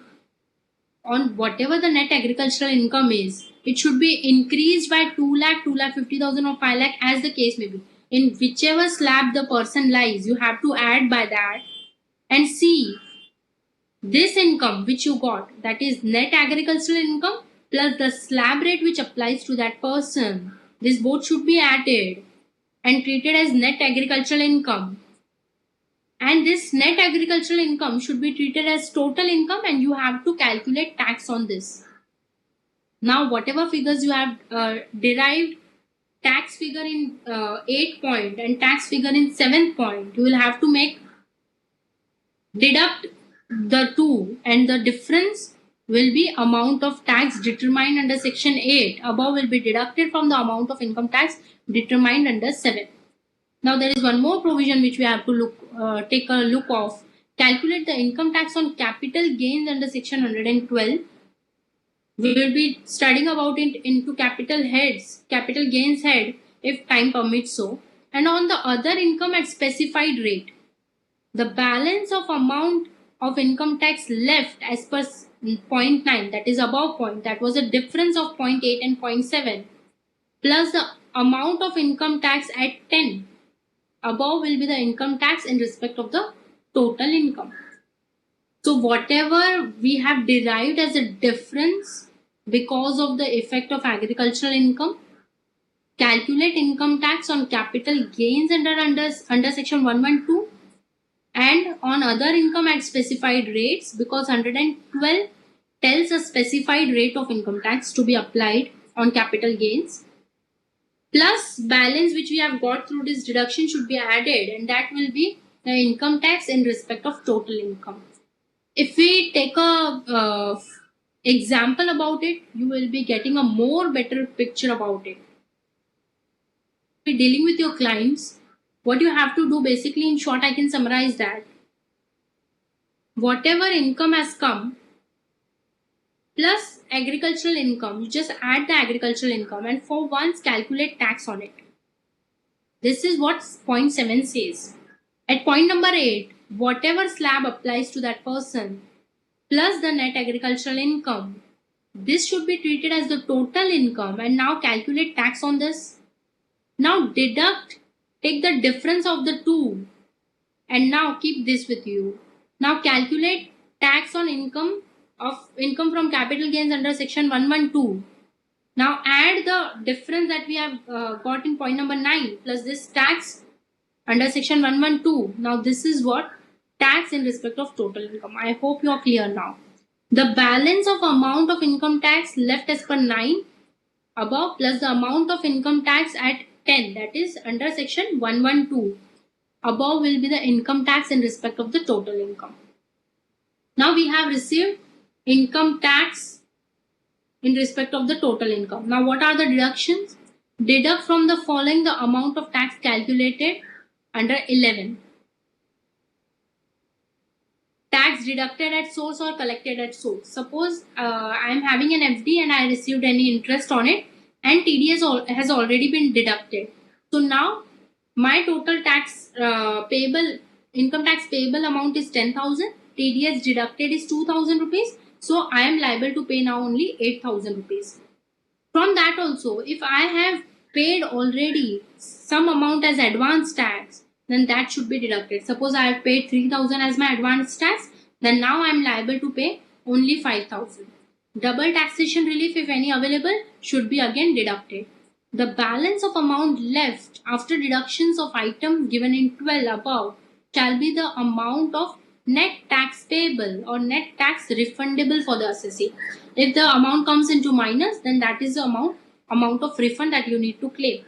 Net tax payable or refundable shall be rounded off to the nearest multiple of 10 rupees under section 288B. 288A was on the rounding of the total income, and 288B is on the rounding off of the net tax payable or refundable, whatever the case is. Along with the amount of net tax payable, the assessee shall have to pay penalties or fines, if any, imposed on him under the Income Tax Act. If the assessee has not filed the return under 139(1), then you will have to pay the interest or say penalties or fines, then that should be added to the net tax payable, and that will be the amount that he needs to pay to the income tax authorities. Rounding off of total income and income and tax, we have already discussed that 288 is rounding off of income and 288B is rounding off tax to the nearest multiple of 10 rupees. So we have already discussed it. Now just showing you it in a slide form. Determination. Firstly, when any client arrives at your place, you will have to see the residential status of the person. Then classification of income under different heads, that is 5 heads of income. Exclusion of income not chargeable to tax, we will have to consider that. Computation of income under each head. Clubbing of income of spouse or minor child, etc. Set off or carry forward of losses should be taken care of. Computation of gross total income. Deductions from the gross total income, that is what you have total income. Application of the rate of tax on total income. the rate is a slab rates which is given. Surcharge we will have to take care of. Education cess and secondary and higher education cess on income tax should be added. Advanced tax and tax deduction at source should be deducted. So I hope till now you are clear with what and how income tax is to be calculated. Till now what I will have to summarize here, that we have understood what income is, what tax is, who is liable to pay the tax, what assessment year is, what previous year is, what is included in income, who is a person. We have understood that. What is capital receipt and revenue receipt, what is capital expenditure and revenue expenditure, and how we are going to calculate tax liability for any person. First of all, we'll check with the residential status. Then we'll go to income under different heads. Then we will have to check with exclusion of income not chargeable to tax, computation of income under each head, clubbing if any there we will have to take care of, set forward and carry forward should be taken care of. That will be the gross total income. Deduction from the gross total income should be taken care of. That is the total income. Slab rate that applies should be applied on that. Surcharge plus education and secondary higher education cess and advanced tax and tax deduction at source should be deducted, and that is what the tax liability of the client should be. So if time permits, I want to ask Shanu ma'am, shall I continue with it or my time is over? Basically, in case if you're you have got a few more slides that can take 5 to 10 minutes, that's okay with us. Okay, I will just take it in a fast forward mode. So Okay. heads of income, as I've discussed, yeah, thank you ma'am. Heads of income, as I've told you that we are having 5 heads of income. So just a thorough, I want to just let you know what the heads of income are. Practically, we won't be able to cover, but maybe another opportunity I will get to cover how tax is calculated. So income from salary, first of all. Salary income refers to the compensation received by an employee from a current or former employer for the execution of services in connection with the employment. If I am receiving any compensation by an employee from a current or a former employer, from this current employer as well as a former employer for the execution of services in connection with the employment. Thus, income is taxable as salary under section 15 only if employer-employee relationship exists between the payer and the paid. So first of all, the relationship of employer and employee is necessary. Then only the criteria of salary applies. Salary income could be in any form such as gift, pension, gratuity, usual remuneration, and so on. So salary under income tax is basically calculated only when the employer-employee relationship exists. Whatever amount is paid as remuneration, gift, pension, gratuity, all will be included as your salary here. So salary under Income Tax Act is specifically defined under section 17 subsection 1. The term salary is defined to include the following. First of all, wages, that is a basic remuneration, annuity or pension received, if you are receiving any annuity or pension. In case a person has already retired and is only receiving pension as his income, then this pension is again chargeable to tax under the head salary itself. Gratuity, if any received, will be again taxable under salary. Fees, commission, perquisites or profits in lieu of or in addition to any salary or wages. Advance of salary, if you have received, will again be taxed as salary. Payment received by an employee in respect of any period of leave not availed by him or her. If that is leave travel compensation, if any received, that will again form part of your salary. The portion of annual accretion in any previous year to the balance at the credit of an employee participating in recognized provident fund to the extent it is taxable. That provident fund, if the employer is paying any part of you, that will again be treated as your salary. Transferred balance in a recognized provident fund to the extent it is taxable. Contribution by the central government to the account of an employee under a pension scheme referred to in 80 CCD, that is NPS. If any amount is transferred to this pension scheme also, that will again be treated as a salary itself. List of exemptions that are allowed from list of allowances exempted from tax: conveyance allowances, house rent allowances, entertainment allowance, any allowance granted to an employee to meet the hostel expenditure of his child, child education allowance, overtime allowance. Now, to be specific, there is particularly calculation of everything given. How leave travel LTC is to be calculated, how HRA that is exempt is to be calculated, how conveyance allowance is to be calculated. But as the time does not permit, we are not going for it. But in basically what we need to understand in this salary is employer-employee relationship is important. Then whatever you are receiving for the services you are rendering, whether in terms of wages, annuity, gratuity, house rent allowance, LTC, pension, provident fund, that all will form part of your salary itself. Moving ahead, this is the last thing I'm showing, because to discuss about PGBP, capital gains or income from other sources, it is not something which I can describe in just few slides. That will again give you a vague picture, rather will not cover it altogether. Income from house property. It is defined as income which is earned by a person through his house or land. The building can be house, office building or go down. One particular thing I want to clear here is income earned only on house, office building or go downs is taxable under house property. So any plot given on rent will not work because it is never given on rent. So what is taxable is only a constructed building given on rent. It can be house, office building or go down. It is defined as income which is earned by person through his house or land. Points to be remembered. Assessee should be owner of the property. If I am owning the property and I have given on rent to a person, then that will form part of my income from house property. Should not be used for the business or profession. If I am using the property I am having for my own business or profession, then it cannot be said that whatever rent that organization is paying to me, that sole proprietorship is paying to me, is income from house property. No, it is not. In case of dispute regarding title, tax is based on annual value. So now how income from house property is to be calculated? On the basis of GAV. In short, I will tell you.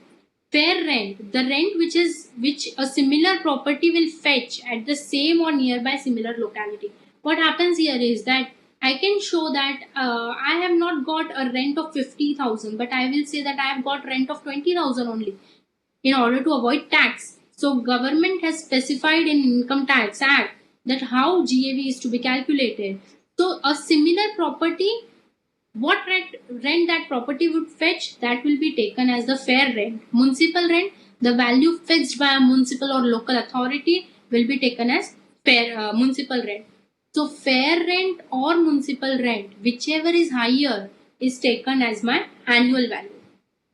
Fair rent is what any other property in the same locality will fetch, and municipal rent is what anything that is fixed by municipal or local authority. So higher of this will be taken as consideration in order to take catch of people who are trying for tax evasion. Standard rent, which a owner can claim maximum from his tenant. And what is actual rent? Actual rent for which property has been let out.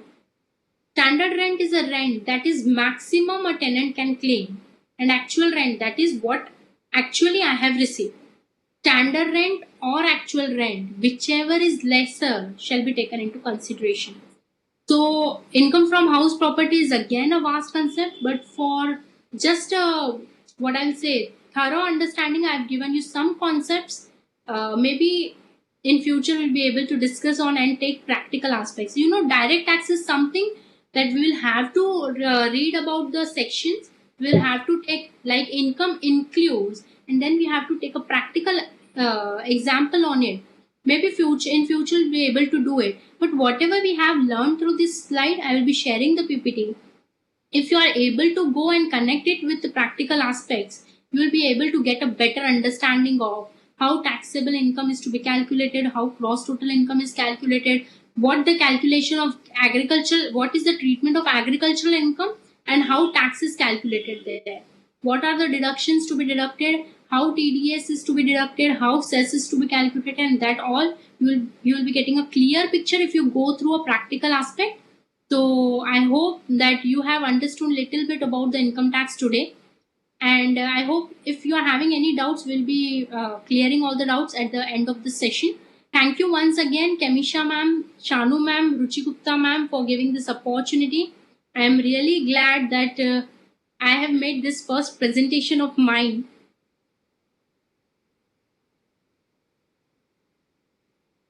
Thank you so much. Now you can go ahead with the rest of the speakers, as yes, I'm waiting to hear something more valuable from their parts too. Thank you, Rajnandini ma'am. It was so nice of you. Actually, you have refreshed our income tax knowledge and given us a very quick revision. You have taken us back to our good old days when we used to study income tax. I was actually imagining my first or second day of tax class when you were teaching us the definitions and the heads of income and everything. And it was really very nice, ma'am. It's really very difficult to justify such a lengthy topic in such a short time. So it's very much understood that everything could not be covered. And without wasting any more time, we have our next speaker, another technical session.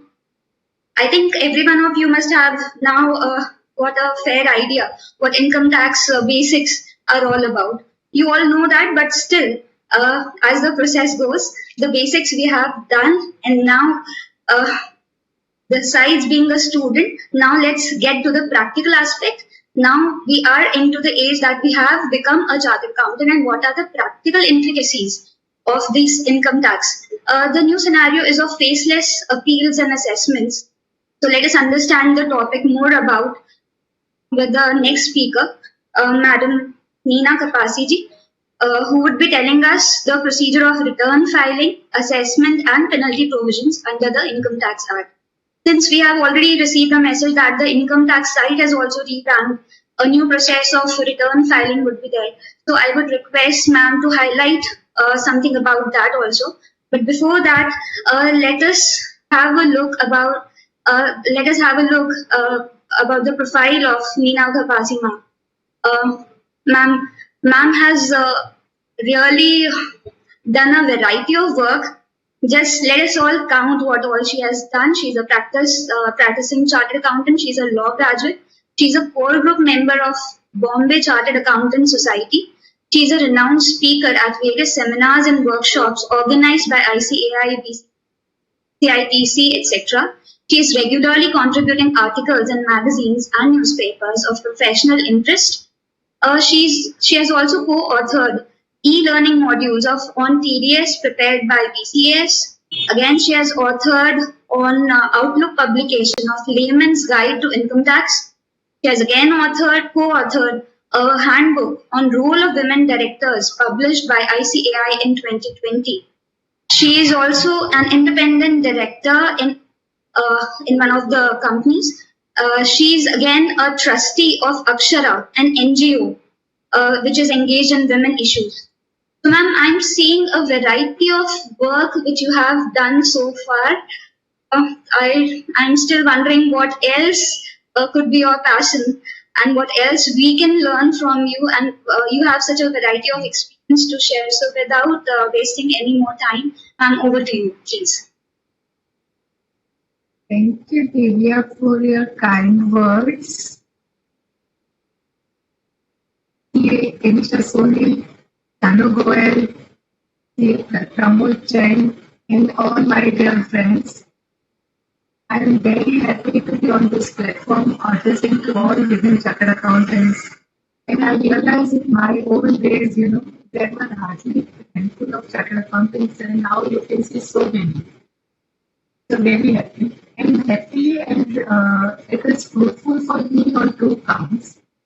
But because though I am into regular practice of return filing and tax compliances, since last so many years I never had this opportunity to do candid discussion of this all assessment and return filing section. Ma'am, sorry to interrupt. Your voice is not very much clear, ma'am. Okay. Is it audible now? Yeah, it's better, ma'am. It's better now. Yeah. Is it okay? I'm sorry. So this assignment has given me an opportunity to go through all the sections at one go and to realize that the world has changed so much the day I had started practicing it.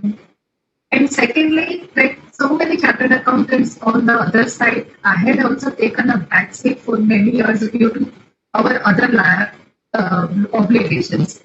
And now I feel it is my duty to handhold others like the way others had handled me. So thanks for this opportunity. Thank you for this. Now just help me how to share this my PPT. My PPT is there, but how do shall I start? Will it open? Ma'am, you need to, click on share screen. There might be a tab. Where it is sharing screen? If you take your cursor or your mouse. Yeah. I got it. It's share screen. Yeah, I got it. You need to open your PPT in the background, ma'am. Hold on. Normally I do it somehow today. I'm just. Can you see this? Is it visible? No, ma'am. Screen is visible? No. No.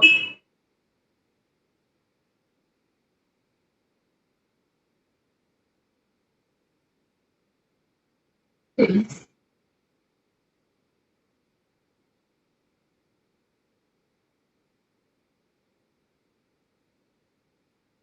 I click on share. Am I right? Yes, click on, ma'am, share screen. Share screen. Yes. Yeah. Once again. I'll click on share screen.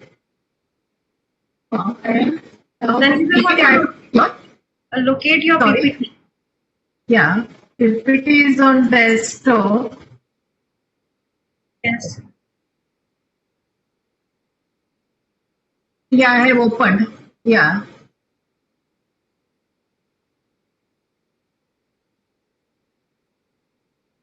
On PPT, I've already clicked.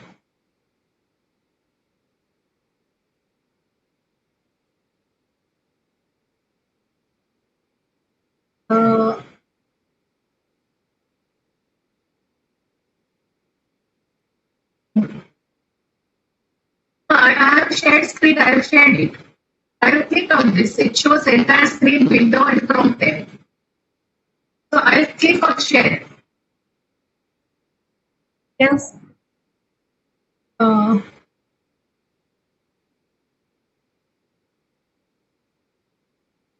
we do like this? I'm not able to do it. Can you give me 10 minutes? I call someone and get it done. Meanwhile, if someone is Ma'am, you can just mail it and we will be sharing it. Maybe that is better. Okay. I'll mail it.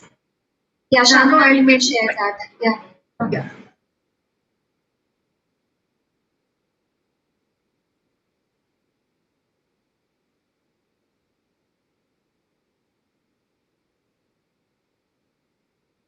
So, dear members, meanwhile, I would like to share certain other professional opportunity and related to direct taxation in practice. So, dear members, we can even bifurcate our practice basically in two parts. One is related to compliance part, related to filing and related to TDS filing, income tax return filing, companies return filing. And second part we can develop in the form of development of our expertise. So we can develop any area related to direct tax in as an expert area.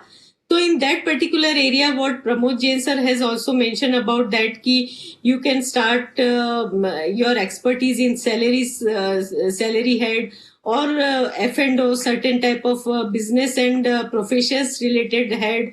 And apart from all these basic 5 head, you can also develop your areas in appeal drafting and representation at various authority, maybe at commissioner's appeal or maybe at tribunal also, and you can also develop your content development skill, writing development skill through development of grounds of appeal, and you can assist any advocate and chartered accountant who are representing in this area.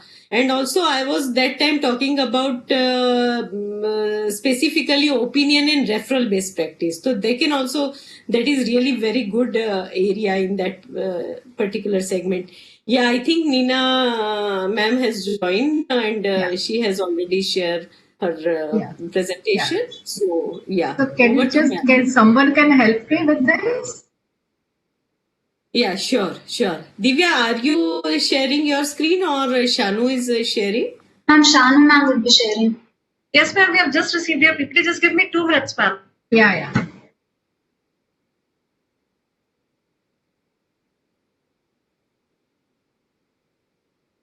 You can start, ma'am.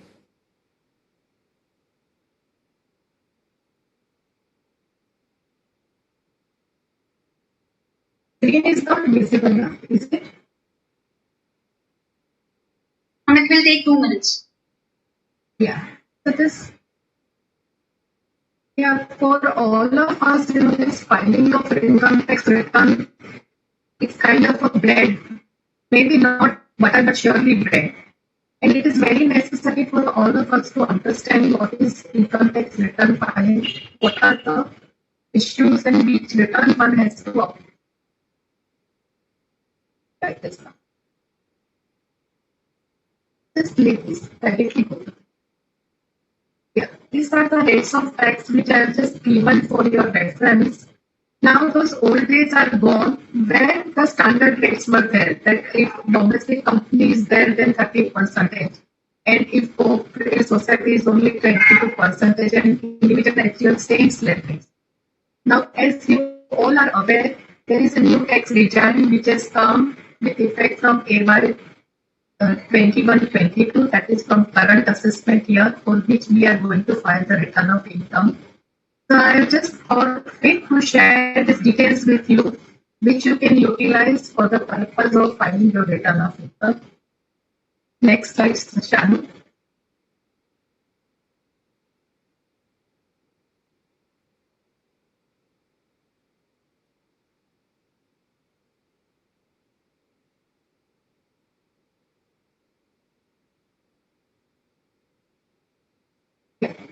Given the comparison of original rate of tax and new rate of tax which has been given, and you can see the maximum saving rates, tax savings is in the region of 7 lakhs to 15 lakhs rupees, and post that it almost becomes equal. Now, when you go to next slide, which will tell you the tax breaks. So here, when you are no deduction is claiming, then definitely 115 BAC, that is a new tax regime, is going to be more beneficial. But when you are claiming deduction of under ATC, the break-even point is at 8,50,000. And if your income is in more than 8,50,000, then it is rather beneficial for you to go for new tax regime under 150 BAC. Similarly, if you are claiming ATC as well as ATD, then again break-even point is 12,25,000. When you are claiming standard deduction, also the break-even point is 15 lakhs rupees. And if you are claiming all the deductions under ATC, ATD 16 and 24, then it is not beneficial to go for new tax regime. Let me share with you that if you are not having a business income, in that case, on year-to-year basis, you can change from old tax regime to new tax regime. However, if you are having business income, then only once you can make this change, and once you make this change, then it is going to be permanent. So as far as business income assessments are concerned, one has to be very careful by not considering current year's income, but also considering in future how they are going to be there. And whatever it has been said, but in my view, just not to claim it for not claiming this better more beneficial tax treatment under this new tax regime, it is not wise for us to avoid a contribution to PPF or PF or for that matter LIC or Mediclaim. Because in a country like ours where we do not have social security system, it is all about necessary that these are not only tax saving instruments, these are your retirement savings instruments. So please take care and don't go by short-term benefit of saving tax. Next slide, Shani. Now you are aware that companies and firms, irrespective of their nature of their amount of income, the return filing is mandatory. I have heard in many cases that ma'am form पे कुछ income ही नहीं है, कुछ asset भी नहीं है, खाली form चालू रखा है क्योंकि केस पेंडिंग है, we do not want to file the return. But please bear in mind that in case of companies or firms, even if there is not even a single rupee income, or even if there are no transactions, it is mandatory for you to file the return of income. However, as far as other persons is concerned, then only if your total income is exceeding maximum amount chargeable to tax, in that case it is necessary for you to file return. So what is maximum amount? In case of individual and HUF, you are aware it is 250,000. In case of a senior citizen, it is 3 lakhs rupees. And in case of very senior citizen, it is 5 lakhs rupees. However, for considering this, you do not have to consider net total income, but you have to exclude Chapter 6A deductions. That means you have to consider gross total income. And if you have claimed deduction under Section 10A, 10B, or 10BA, that also you should not consider. So if you are excluding those deductions, and with that, if your income is exceeding maximum limit, then you are supposed to file your return of income. Similarly, say for example, your other income is only 2 lakhs rupees, but you have claimed exemption under Section 54 on account of reinvestment of property, reinvestment of capital gain in a property of 5 lakhs rupees or 10 lakhs rupees. In that case, after considering this, after excluding this deduction of 10 lakhs rupees, because your income is going to be 12 lakhs rupees and not 2 lakhs rupees, you are supposed to file your return. Again, if an individual resident but not ordinary resident, it is mandatory to file return of income if he holds any asset or financial interest outside India or has signing authority in an account outside India. Or in case of not ordinary resident and non-all resident, this is not mandatory. Next. Tanu, I'm very sorry for the trouble which I gave. Oh, ma'am, it's okay. Huh? It's okay. Yeah. So now, even in case of other than firm, company or firm who has deposited an amount or aggregate of amount of rupees 1 crore or more in one or more current accounts in a bank, whether it is by way of a cash or by way of a check or various current accounts, that they are supposed to file a return.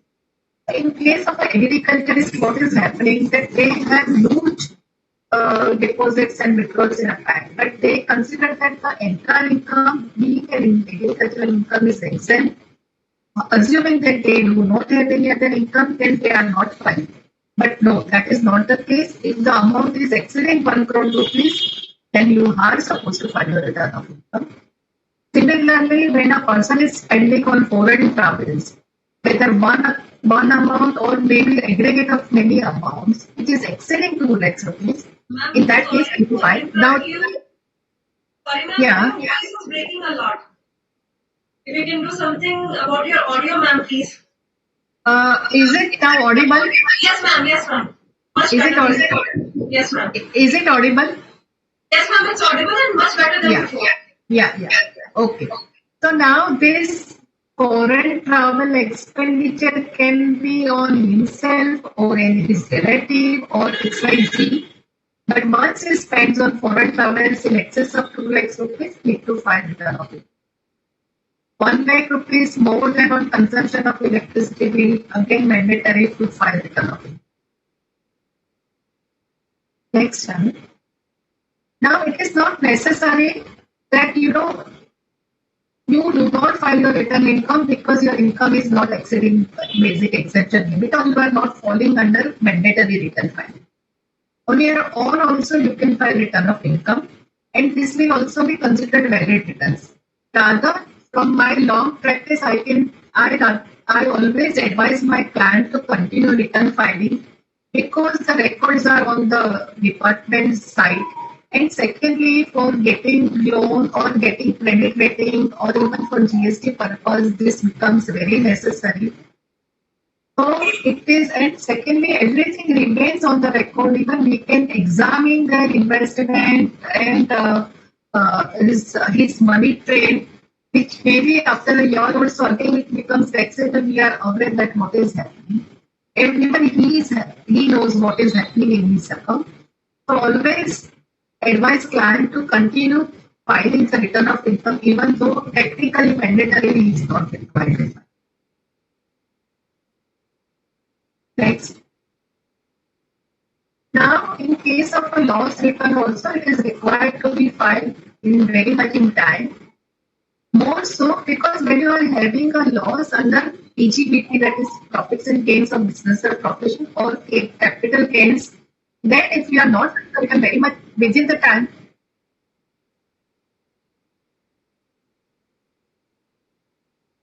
sorry, is it now? But I will not. Hello. Okay. Okay. Now is it better? Is it better? Then only we will be able to, ma'am, tell you. Is it better now? Ma'am, please speak for 2-3 minutes. Then we will be able to tell you whether it's better than before or not. Okay. So now what will happen this, if you are having these losses under this PGBP or capital gains, then return must be filed before the due date. Okay. Otherwise, these losses carry forward will not be allowed. However, the losses are on account of income from house property or in case of unabsorbed depreciation. In that case, filing of this loss return within the due date is not mandatory, and even in such cases, if the return is filed post due date, the losses will be allowed to be carried forward. Chanu, is it okay? Better than before. Okay. Okay. Can I keep it nearby? Now this is better. I'm extremely sorry for all the participants, Okay, ma'am. Okay, next. Yeah, next slide.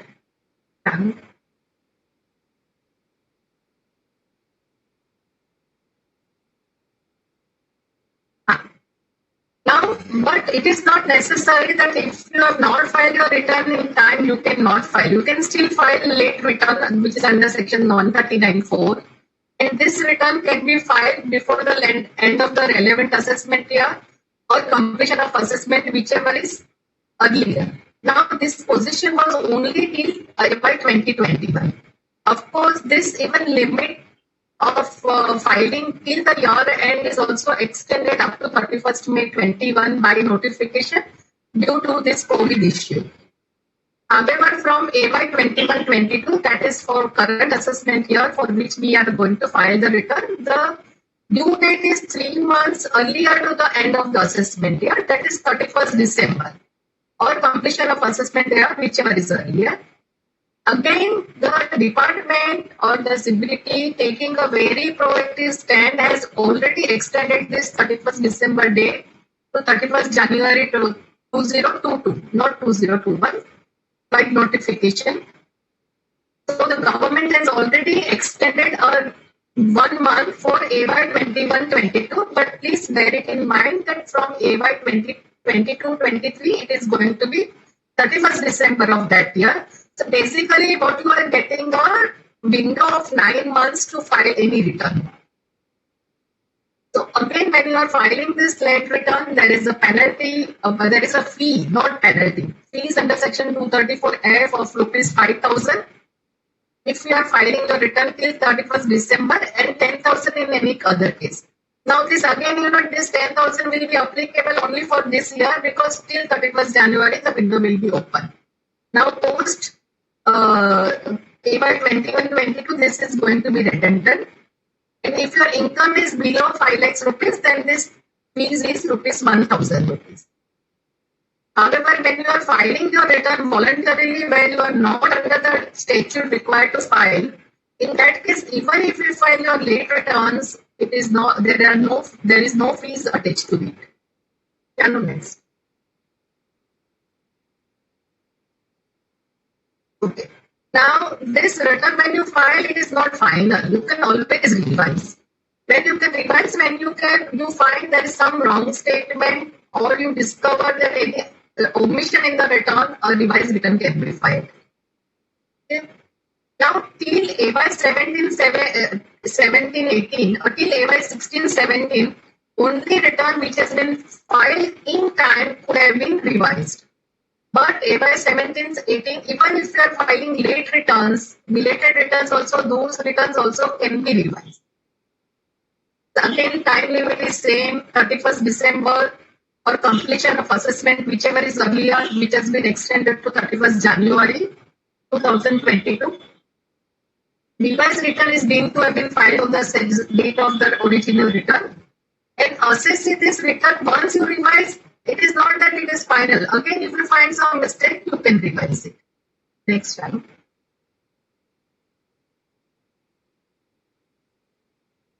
In case of a charitable and religious trust or institution, though the income is exempt under section 11 and 12, but when the gross receipts is exceeding rupees 250,000 rupees, you are obliged to file your return of income, and there is a mandatory audit also.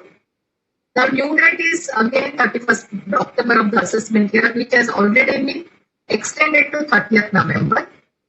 Fees for late filing, and not only fees, but the issue is that if you are filing this return late, that exemption under section 11 and 12 will be withdrawn, which will have a serious repercussions in the sense that your entire income will be denied exemption and will be taxed. Next. Now, there can be defect in the return. So, what can be considered as a defect in the return? If a return shall be considered as defective unless it is accompanied by the following documents, that the return has to be filled up fully. Now, with all annexures, columns, statements duly filled in. So now you are aware that all of us are filing either through some software like Reinvent, Computex, or through income tax utility. So they are helping us to file fully. So whenever if you are not filling, it will give you nil or not applicable. But see to it that everything is filled up properly. And our computation of tax payable is also properly shown. Now earlier, few of you may be aware that when we are physically filing return of income, that time we were supposed to attach all our TDS challans, TDS certificates, TCS certificates, advanced tax challans, SETX, etc., along with return of income. Now, with the online submission of return of income, these things are not necessary. But this you need to keep it with yourself and produce to the assessing officer as and when demanded. Similarly, in case of a business assessee, when you are maintaining regular books of accounts, you need to maintain profit and loss account and balance sheet, etc. Here I am giving you important due dates. You can see that all these due dates have been extended. Like from mainly, so we can see that DDS dates have been extended to 30th June from 31st May. In non-audit assessees, which was due July, 2 months extension have been given to 30th September. And for other tax audit returns, tax audit filing, and transfer pricing audit and transfer pricing return, everywhere there is 1 month extension. So 2 months extension for non-audit and 1 month extension for audit assessment. Next. Now, what is the ITR which is applicable? So I am giving you 1, 2, 4, and 3, which is applicable to individual and HUF, but these are all subject to conditions. That if few of the conditions are there, you can select this only. Now, 4, you are aware it is basically banned for a presumptive income. But if you are having a capital loss, or if you are having a short-term capital gain on a sale of a depreciated asset, then you cannot use it. In that case, you have to use 3. For company and trust, it is fixed 6 and 7. However, for others, which is including partnership and LLP, you can go for 5. If you are not going for presumptive under section 4. Next. Next. I am giving you this ITR applicability criteria that naturally in Sahaj, if you are non-resident, that is ITR 1. ITR 1 is known as Sahaj in very simple return to field. So if you are non-resident, you cannot use it. And if you are having only salary income and single income from house property, single house property income, and no carry forward of losses and no capital gain transactions, and even agricultural income you are having, then it should be less than 5,000. You can go for search. Otherwise, you have to go for ITR 2. I have given the conditions. You can go through it. Next slide. Next slide. As I mentioned that if you are having STCG from depreciated asset, though you are having this presumptive taxation, you cannot opt for 4 and not to go for ITR 3 only. Similarly, all losses carry forward or brought forward. Either way, in that case, ITR 4 or ITR 1 will not be available to you. You have to go either for ITR 2 or ITR 3 or ITR 5. Next. I have given the various conditions that if your income is more than 50 lakhs rupees, naturally ITR 1 will not be eligible. Neither 4 will be eligible. You have to go for 2 or 3 or 5, whichever is. Various condition is given. Just please go through it for your information. I have given. It will be good for your referencing. Next. Now, let's come to this assessment under the income tax act. Now, you are aware the first and foremost is self-assessment. The next is intimation, regular assessment, where also it comes limited scrutiny, complete scrutiny, best judgment, and reassessment and block assessment. Let us examine one by one each of the assessments. Next. Now, self-assessment is the way, because you are assessing yourself. You are computing your total income. You are working out the tax liability. After deducting TDS, TCS, and advance tax, you are making the payment of self-assessment under section 140A. So that's why it is on you who is assessing the income as well as tax liability. So this is known as a self-assessment. Now, if you have paid certain amount, which is less than amount required to be paid, or then this shall be adjusted first towards fees under section 234F if there is any fees. Then if there is interest under section 234A, B or C, it will be adjusted towards that interest, and the balance only will be adjusted towards tax. The assessee will be deemed to be assessing before if the asset tax is paid less, but it doesn't make your return invalid because either of non-payment of self-assessment tax or less payment of self-assessment. Move forward. Tanu? Yeah. The next is intimation. All of us know that CPC sends us this intimation under section 143(1) in normally through email. And this is basically not assessment, one can say, but it is basically processing of return. And this is basically without human intervention. This is the entire technology which works as per the algorithm given to them and the work out the plus minus and taxes plus minus, and they work out refund or demand, whichever. Now, in that, few of the adjustments are permitted. If there is an arithmetical error, which I don't think when we are using the format now, the software, this is going to be, it's now, nowadays it is no more there. But if there is any arithmetical error, it will be rectified. If it is any incorrect claim, which is apparent from any information in the return, then even that will be adjusted. What is incorrect claim, we will see again. Now, disallowance of loss claim, if such original loss return was not filed in due time. We have seen that if it has capital gains or PGBP loss, the return has to be filed in due time.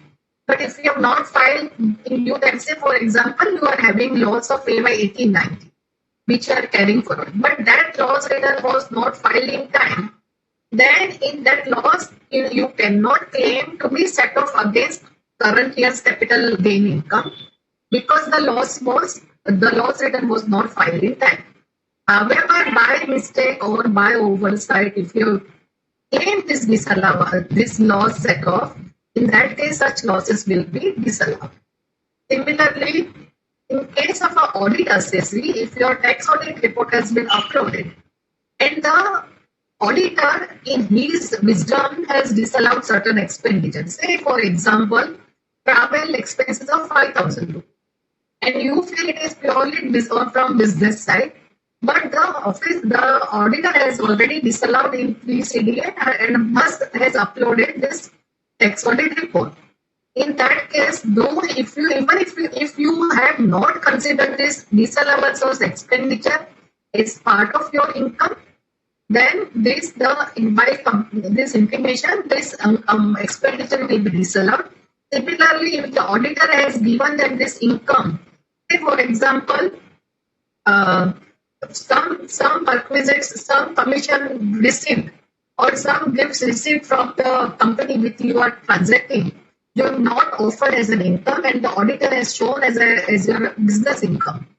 In that case, this, if you have not offered such income in this your return, then this information will pick it up and will be added to your income. Similarly, if you are not file your return in time, then deduction under section 10A or 80HH or 280IB, ARRB will not be allowed and it will be disallowed if you have claimed it. Next. Next, Shanu. Yeah. Now, what is incorrect claim? Now, incorrect claim is such claim where an entry in return is inconsistent with another entry of the same or some other item in such return. For example, you have shown that depreciation schedule as per ITR is 2 lakhs rupees. But by claiming depreciation under PGBP, you have shown 5 lakhs rupees. So naturally, the higher amount will be, this 3 lakhs rupees will be disallowed. Similarly, you are not able to substantiate such claim. For example, in case of a HR, if rent paid is more than 1 lakh rupees, then of landlord to be furnished. Now, if you have not furnished, then naturally this HRA will be disallowed. But in respect of this deduction, where the amount exceeds absolute statutory limit or percentage. So for example, under section 80C, you have claimed PPF of 1,50,000 and 80,000 of LIC, total you have claimed 2,30,000. Whereas the maximum limit is only 1 lakh. So in place of 2,30,000, only 1,50,000 will be allowed, and your original excess claim of 80,000 under section 80C will be disallowed. Similarly, in case of a donation, you are aware that 10% of donation, 10% of GTI is reduced by other deduction is only qualifying amount. So now, if you have claimed more than that, there is a qualifying amount. In that case, the excess will be disallowed. But however, the CPC on its own cannot do such an adjustments without giving an opportunity to assessee to explain and rectify the same within 30 days. So an opportunity should be given to the assessee to rectify A response, if any, by the assessee should be considered before passing the order. However, all of us have seen that there are many intimations where this kind of opportunity is not given, and intimation has been generated left, right, and center in last by 1920 or so. But I understand now the situation is improving, and let us support government in full digitalization of this income tax. Next.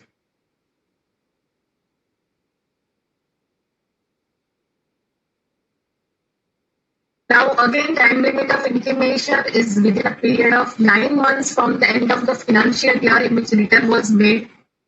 Example is like if you have filed a return on 31st July 2021, it has to be by 31st December 2022. That means that every time it has to be all this CPC has to issue all the intimations by 31st December of the next financial year.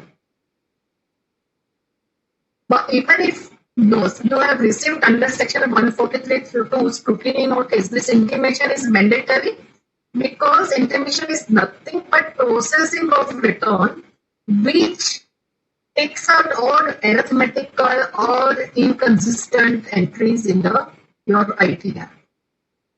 So this is must in case of all the returns, even though notice under section 143(2) is issued. But in such cases, the AO may be there refund. Before that, he has to record his reasons in writing that if he thinks that if the return is granted, then that it can affect the revenue adversely. For that, they have to take prior approval of commissioner or principal commissioner.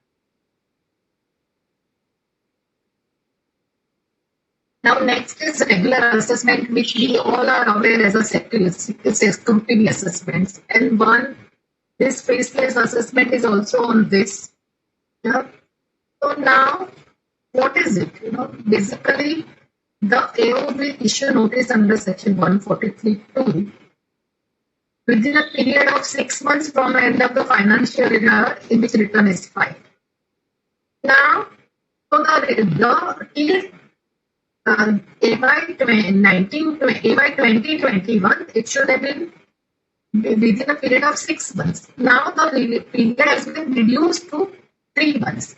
So we should be ready that by 30th June, once this new portal becomes operational, you all are going to receive notices before 30th June, because 30th June is going to be the last day for getting the notice under section 143(2).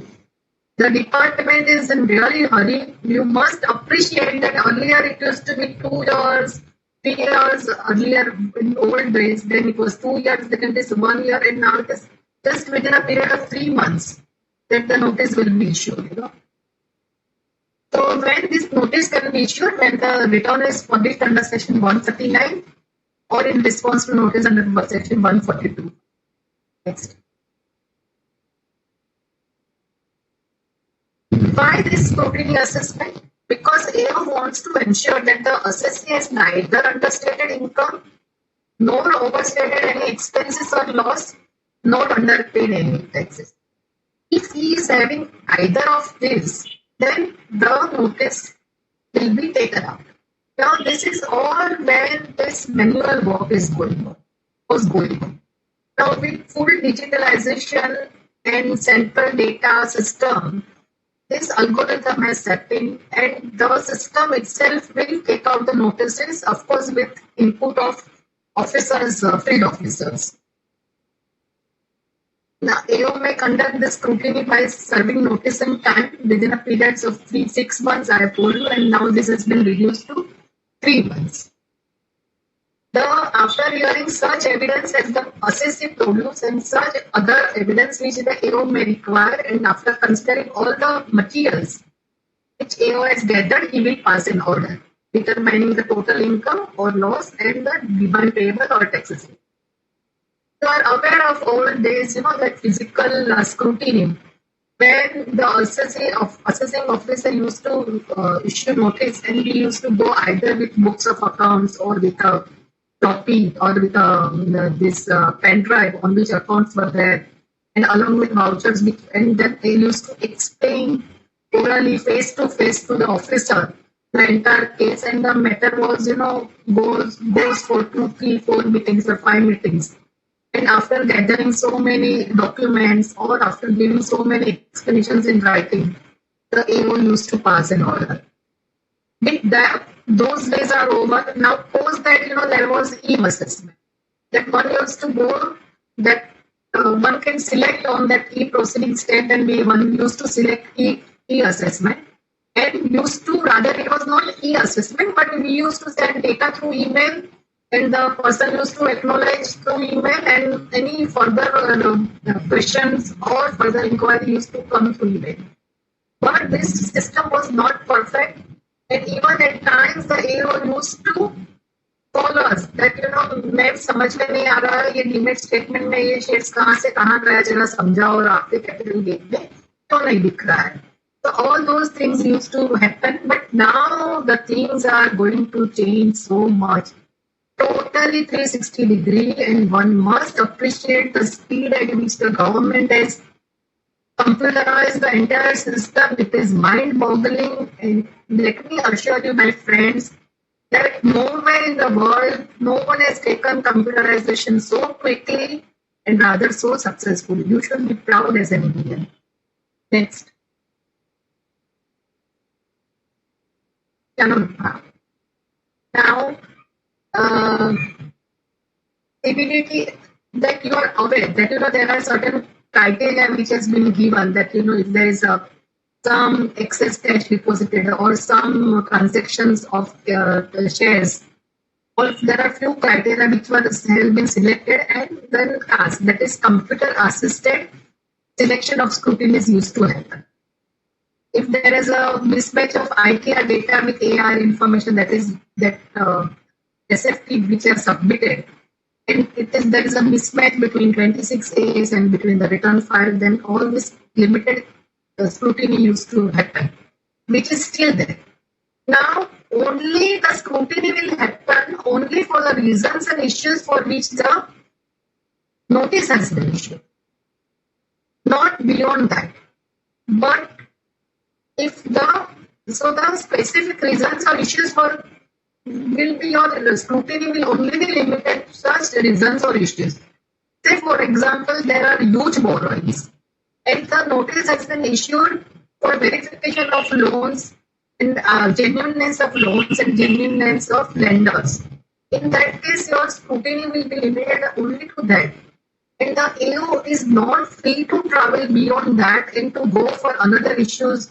Say, for example, GP कम क्यों है और ये manufacturing cost क्यों ज़्यादा है or whatever it is. But it may so happen that the AO may feel that no, this is not the only case. There is a possible escapement of income of more than 5 lakhs rupees, or if the assessee is situated in metro cities like Bombay, Pune, Ahmedabad, Delhi, Chennai, Kolkata, then it's 10 lakhs rupees there. Then such limited scrutiny can be converted into total scrutiny, full scrutiny. Next, Shani.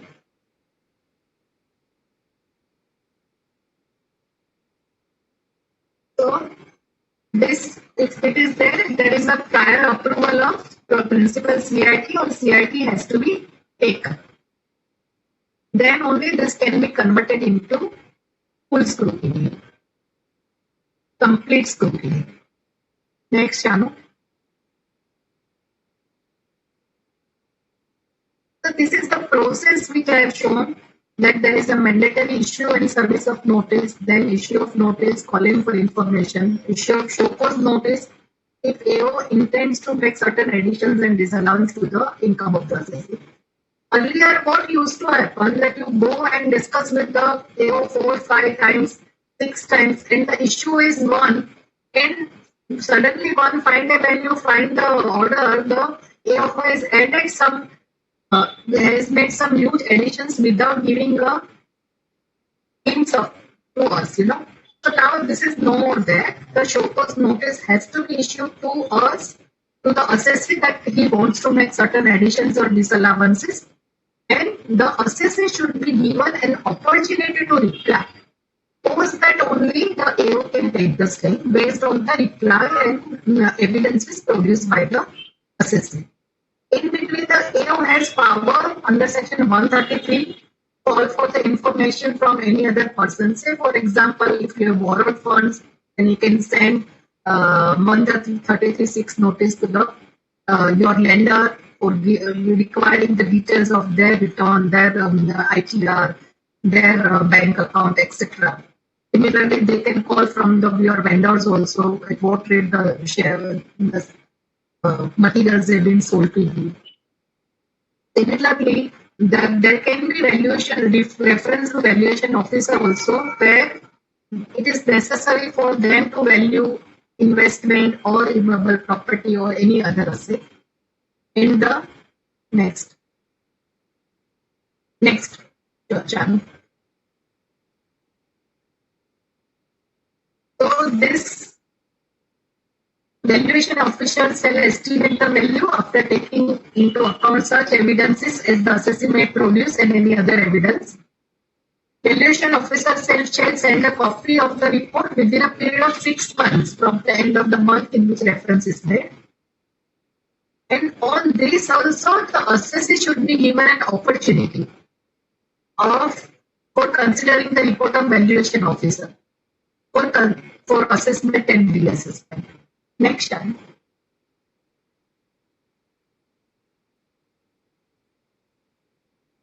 Now, you get your accounts audited by your chartered accountant if you are subject to tax audit or if you are a corporate assessee or you are subject to compulsory audit by LLP or by any other. But if the AO also feels that the nature and complexity of the accounts are so much, or there is huge transactions, and there is a specialized nature of business activity which he fails to understand, and he has serious doubts about the correctness of the accounts, then in the interest of the revenue, he may direct special audit, which the assessee has to get it done at his own expenses by the auditor who is on the income tax panel. Yeah, and the assessee has to obtain such an audit report, and this report should be submitted within a period of 180 days. Again, this natural justice requires the prior approval of principal chief commissioner or chief commissioner should be taken, and even an opportunity before ordering such audit should be given to the assessee to explain his case. Next, John.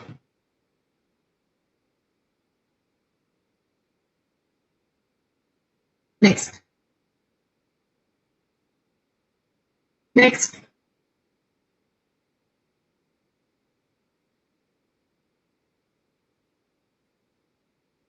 Now, so this takes care of your regular assessment. Now there can be best judgment assessment. But when the best judgment assessment is done by the officer, then the assessee fails to respond to a notice issued by the department. If they want certain information or they want to verify books of accounts, and if the assessee fails to give those information which is vital for the assessment of the matter, or vital and all books of accounts he cannot produce, or if he has not filed a return within due date or such extended time limit, or comply with a special audit ordered by the income tax authorities, or to comply with the terms as contained in the notice issued under summary assessment. So in such cases, then the assessing officer, based on the evidence which is in his possession, he has to make the best judgment.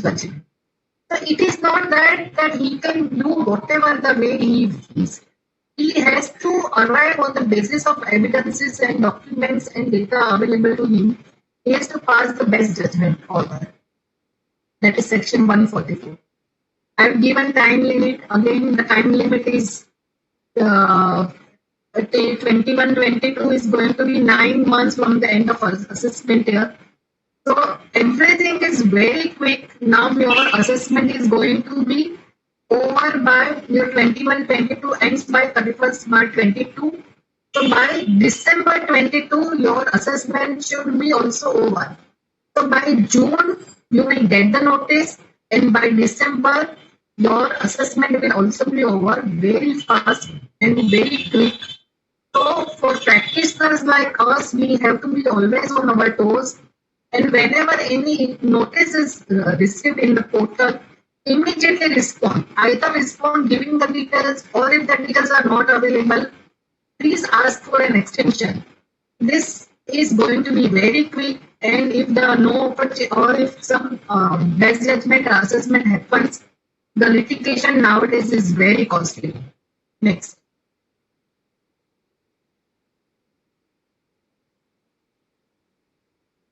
Now, there's section 148, which is basically reopening of assessment, reassessment. So that has a very set principle for so many years. Now with Finance Act 2021, it is fully overhauled. Earlier, the time limit was 1 year or 4 years, or in rare 4 years or 6 years. And in rarest of rare cases where it is a question of assets located outside India, it was more than 16 years. Now the time limit is changed. It has become 3 years as compared to earlier 4 years. And now they can reopen within a period of 10 years from the end of assessment year, if the escape income is rupees 50 lakhs. So assuming that if they found you in possession of a property, say for example, even a small 1-bedroom flat in Mumbai, which is not going to cost you less than 1 crore, yeah, and then if you cannot sustain, if you cannot give proper evidence for this income, in that case, after even 10 years, they can issue notice. So please be careful, because 50 lakhs in this kind of inflation economy is very small amount, and your assessment, even after your scrutiny assessment date is over, is not complete, and it can remain open for a period of next 11 years. So you need to preserve all the documents or all the accounts till the time everything is clear. If you are being an assessee of a reasonable size. So if you are found to be possession in India, so no notice, there's search conducted after exclusion of this, let it go. Next. I have given this chart to explain that assessment can be by assessee, which is self-assessment, or by department, it can be summary assessment or regular assessment. In regular assessment also, it can be either scrutiny assessment or best judgment assessment. And finally, reassessment, that is under section 147. Next.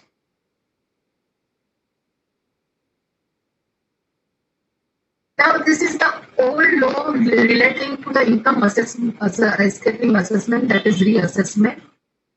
I understand that, Shanu, I am extending my time limit. So shall I just submit these slides, and shall I take up this assessment schemes?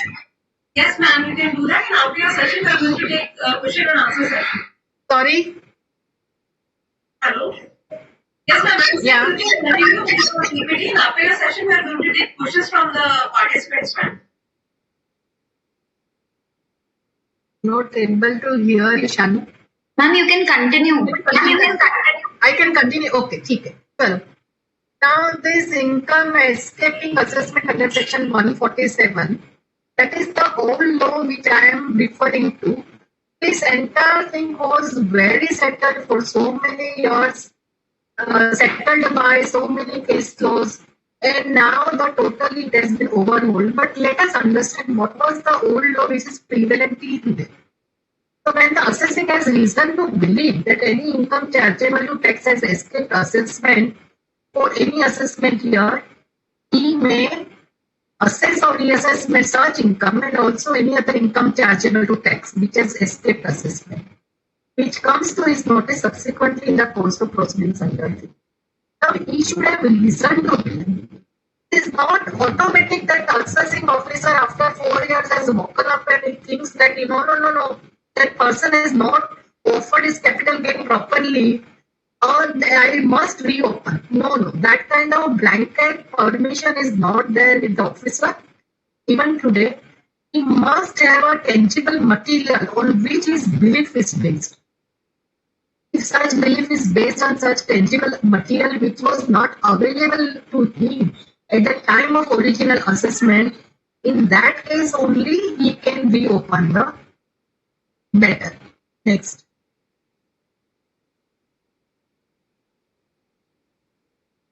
So now what is the time limit? The time limit is up to 4 years from the end of the assessment if it is any amount. Then this is it is wrongly placed and the approval has to be received from Joint Commissioner. And if the amount of income which has escaped assessment is more than 1 lakh rupees, then the period is 4 years to 6 years from the end of the relevant assessment. Now you please understand, in this time of inflation area, 1 lakh is such a small sum that any officer just to harass you can also reopen. Yeah, but of course it is necessary for officer to take approval from Joint Commissioner. And if any income in relation to any asset which is located outside India, which has been found to be in possession of the assessee, then this period can go right up to 16 years from the end of the relevant assessment year, and for which the approval of principal CIT or chief CIT has to be taken. Naturally, it is a very serious matter. So the approval has to be from the highest authority. This I have given this. Now there are so many judgments, including Supreme Court's judgment in GK and Drive Shaft, which is very categorically mentioned this, the entire reopening, reassessment process. Now the assessing officer should have reason to believe, he should have record to assess or reassessment to get the approval of the authority, to issue the notice under section 148, and escaping the assessee is required to file return of income. Post, then assessee should seek for the reasons recorded by the assessing officer, because there has to be particular reason for which the reopening has happened. Now you must appreciate that filing of return of income is mandatory, and as you all are aware that filing of return of income has to be on the portal. That means you have to upload to the system. Whereas for reasons recorded by the assessing officer, you have to go to your jurisdictional officer. That why you are reopened, please give us the reasons. Please give us the sanction by your chief authority that they have sanctioned this thing. And once they receive the reasons, the next immediate process is that he should protest for these reasons, or he should file his objections if these objections are not valid. And I'm sure in most of the cases they are not valid. And otherwise, also this reassessment process being very cumbersome. You have to object to such reasons, and the officer is supposed to dispose of these reasons, dispose of your objections to reasons by an order in writing. Then post that the same process of regular assessment under 143 to 142.1 and all those calling of the records, examining there will follow. Now the time limit I have given. The time limit is within 12 months from the end of the financial year in which the notice is issued. So again, the period is getting reduced day by day. Next.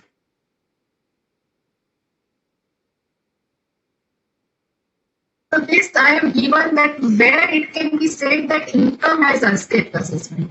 Reopening notice cannot be issued unless the income has escaped assessment. But certain matters shall be deemed to be the cases where the income chargeable to tax has escaped assessment. So where no return of income is furnished during the previous year, but it is apparent the income is exceeding basic exemption limit. Return of income is furnished, but no assessment has been made, and the AO noticed that assessee has understated his income or claimed excessive loss or deduction or allowance or delay. Assessee has failed to furnish transfer pricing report, which is supposed to, which is liable to furnish. An assessment has been made, but income has been under assessed. Income has been assessed at a lower rate, or excessive relief is granted, or excessive loss is done. So, or person is found to have any asset located outside India which is not declared in your return of income, or is if he is a resident and not ordinarily resident, then such income is the income from such asset is also not located, not offered for taxation. So for such thing, it is necessary that details of foreign assets located outside India, or details of assigning authority, or details of your this. So there you are having a foreign accounts. You need to discuss in video return of income. And normally I have seen so many chartered accountants, they just without asking client, they give nil. But please do not take this responsibility. It is a very serious matter, and always call for such information from the client in writing, so that even you should not be protected under the Consumers Protection Act. Please note that these are very serious matters, and please, in times to come, this is going to be very serious. Please take it very seriously. Do not consider your client to be your relative or to your family man, and take proper letter from them, proper confirmation, proper evidences why even you are uploading this return of income and you are not your auditor, but act as an auditor even while you are uploading his return of income. Next. Now, search and seizure assessment, it is very specific and very special, and this is not the audience where this is to be addressed. I am giving the slides for basic knowledge. You all may go to the same. Please, चारों जाने दो 3-4 और this faceless assessment scheme देख लेते हैं. Yeah, next. So this faceless assessment scheme has been introduced with effect from 2019, but 2021 full-fledged faceless assessment scheme has come. Now, why it has been introduced? Because to provide greater efficiency, transparency, and accountability in the income tax assessment, and to reduce the interface between assessing and receiving. So like a final C examination, you are not aware that who is going to be your examiner. And the examiner is also not aware that whose papers I am correcting. Similarly, the situation is here where you don't know that where your return is going to be assessed, which officer, whether the officer is sitting in Jammu and Kashmir, whether the officer is sitting in Tamil Nadu, or whether the officer is sitting in next chamber at Aikar Bhavan, you are not aware, because there will be absolutely no interface and there will not be any, you will not know that who is handling your business. And why? So just to get economies of scale and functional specialization and dynamic jurisdiction. Just mark these words. You have never seen this kind of word in income tax. We have seen this kind of word in costing or in a financial management, etc. But economies of scale. So now if the government wants to reduce the workforce and take more and more work from the limited number of workforce, and functional specialization. So, and what I anticipate that if the matter is relating to tea industry or tea and coffee industry, then the matter will go to a particular unit because they are specialized into manufacturing of those kind of things. If it is relating to stockbrokers, it will go to a particular person. If it is professionals, then it will go to a particular jurisdiction, particular assessment unit. And this also going to the dynamic jurisdiction. For example, this jurisdiction is also not going to be stagnant. Say, for example, your one assessment has come, and then finally with some hook and crook you have found out कि बाबा ये तो अपना officer आयकर भवन में बैठा है. So let's go and develop some friendship with him. But this is not going to be there. Next year when your scrutiny comes, that person may not be around. That the jurisdiction might have gone to somewhere else. It is not like that. Okay, if you are a professional, your jurisdiction is always going to be board 11 with Aikar Bhavan. No, this will keep on moving. So, okay, so now this 2021 has to bring this 144 week of the income tax act which has been introduced. Next.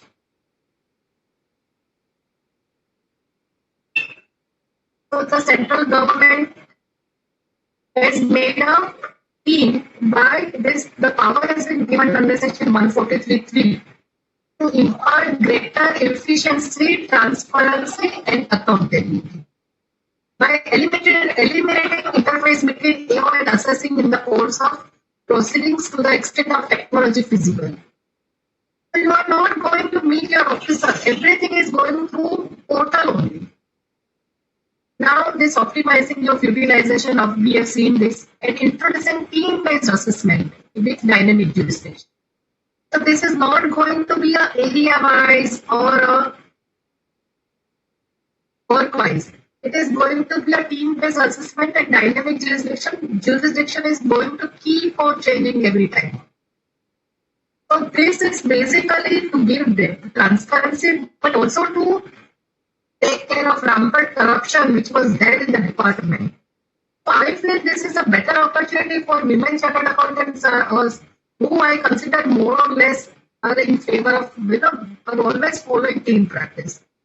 Sorry to be making such feministic remarks, but I feel that this gives us a better opportunity.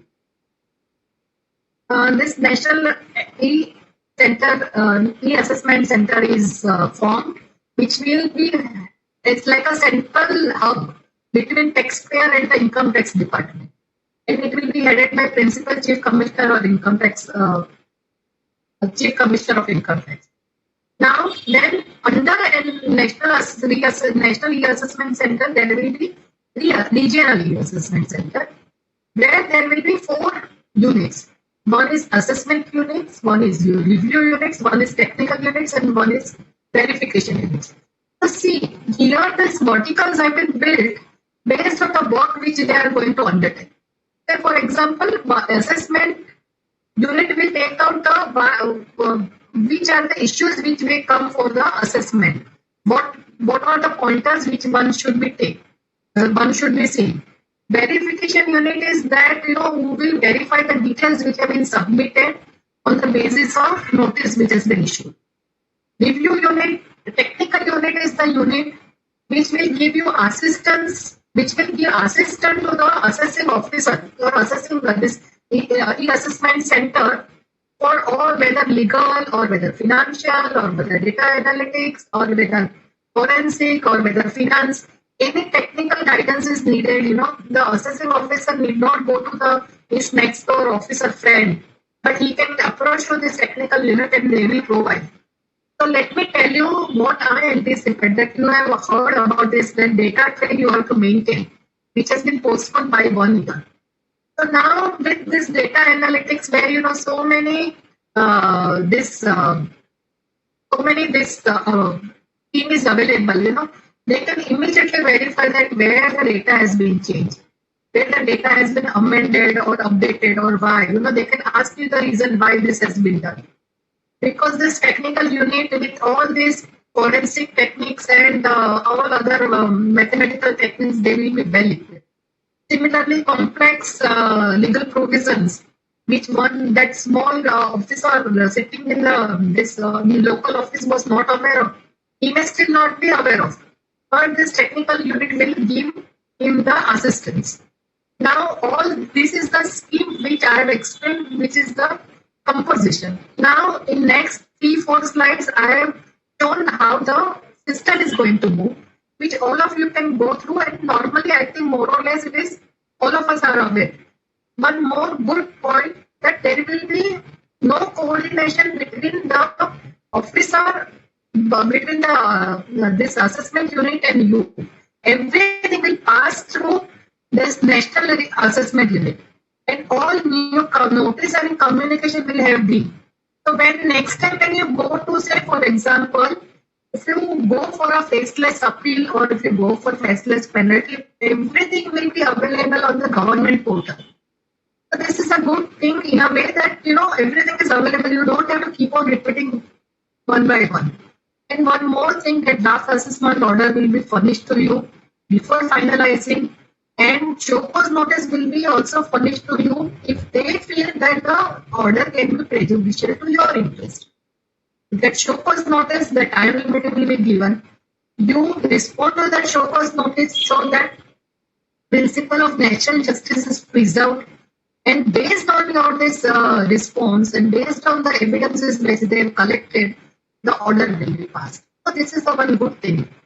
I understand that so many writs is pending in different courts in different parts of the city, because this year huge addition has happened, because the system somehow is not fully functional the way it should have functioned.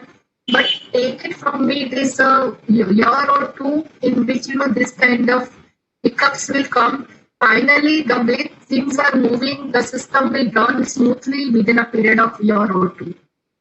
Yeah, and now you are aware that portal is not operational from June 1st to June 6th, and from June 7th you are going to get absolutely new portal with name incometaxindia.gov.in instead of income tax India e-filing.gov.in. I understand that the new old portal will also be operational, but this new portal is excellent the way it has been canvassed. That you will get all the details there of your thing, the regular, in one tab only, you will get all the details of your pending demands, refunds, your pending compliances, everything. Here we were having so many different tabs, and one accountant of the assessee is managing 6-7 companies. All of us were aware that it used to be so many notices, but now it is not going to be the thing. It will be available. One or two more practical hints which I will give. Please check your client's profile and see that email is valid and subsisting, and it is the one which is opening day in and day out. And the telephone number is also what has been given is working. किसी के case में BSNL का email रहता है, किसी के case में अपना चार्टर्ड अकाउंटेंट रहता है. Now you know that one email is valid only for a pen. So, and all your communication is going to be digital through email or through SMS. So see to it that it is fully functional, and make it a habit for your assessee that he has to see himself.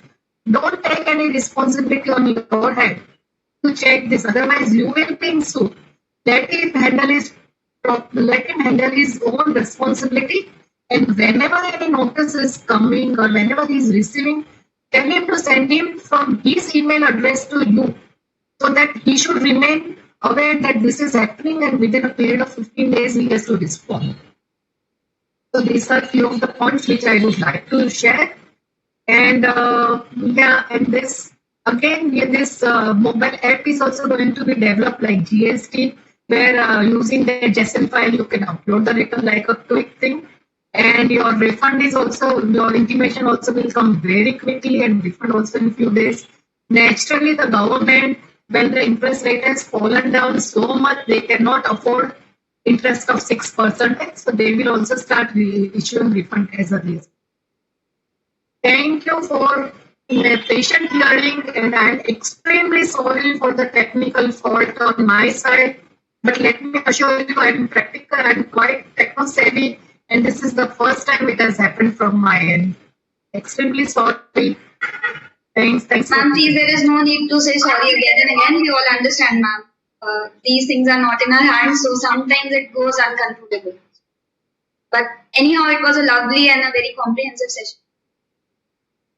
Thanks a lot.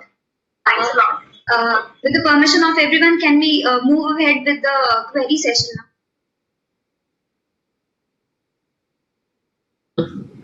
I think one question has been raised by Priya Madam also. So I would request directly Priya Madam ki you can ask, ma'am.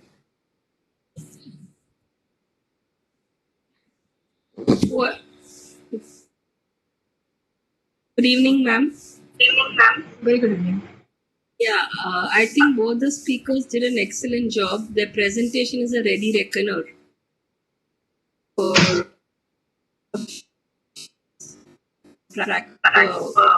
ma'am and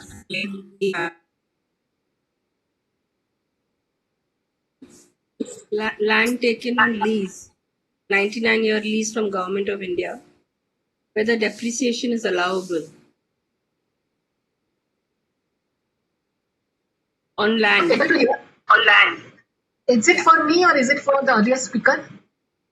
Ma'am, for you, possible. Sorry. Then will you just repeat it? Yeah, please tell me. I'm not able to hear. Yeah, the question was land taken on lease from the government for 99 years Yeah. and whether depreciation is available under income tax on leased land.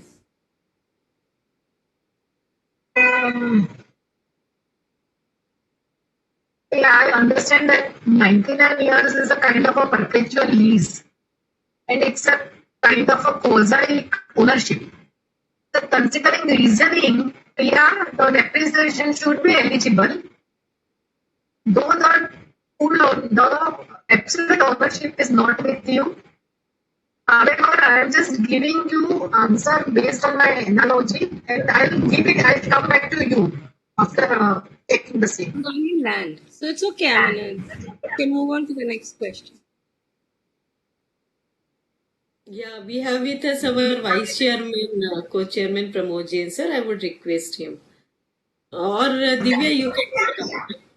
Yeah, ma'am, I can take that. Okay. Yeah. Yeah, ma'am, the first question is, ma'am, it's for you. There is an anonymous question. Have you ever come across? Have I ever come across? Ma'am, the questions are not visible to me. Just a sec. Let me just. Chanuk, if you have to, you can. Just a sec. Actually, it was like differentiation between male and female auditors. So, which would you prefer? Just let me read the question once again. Shanu ma'am, are you there? Can I take it up? Ma'am, you take the first question. I am not able to see it. Okay. I'm just taking that question. Ma'am, the question is, have you come across a scenario where the client prefers a male auditor over female? If yes, how have you faced the same and what advice would you love to give for young lady chartered accountants? Priya ma'am, this question is for you. Yeah. As far as the Institute of Chartered Accountants is concerned, if there's a negligence, they don't see whether it's a male chartered accountant or a female chartered accountant. Am I right, Kemisha? Absolutely. Absolutely. There's no. Yeah. Qualified as female.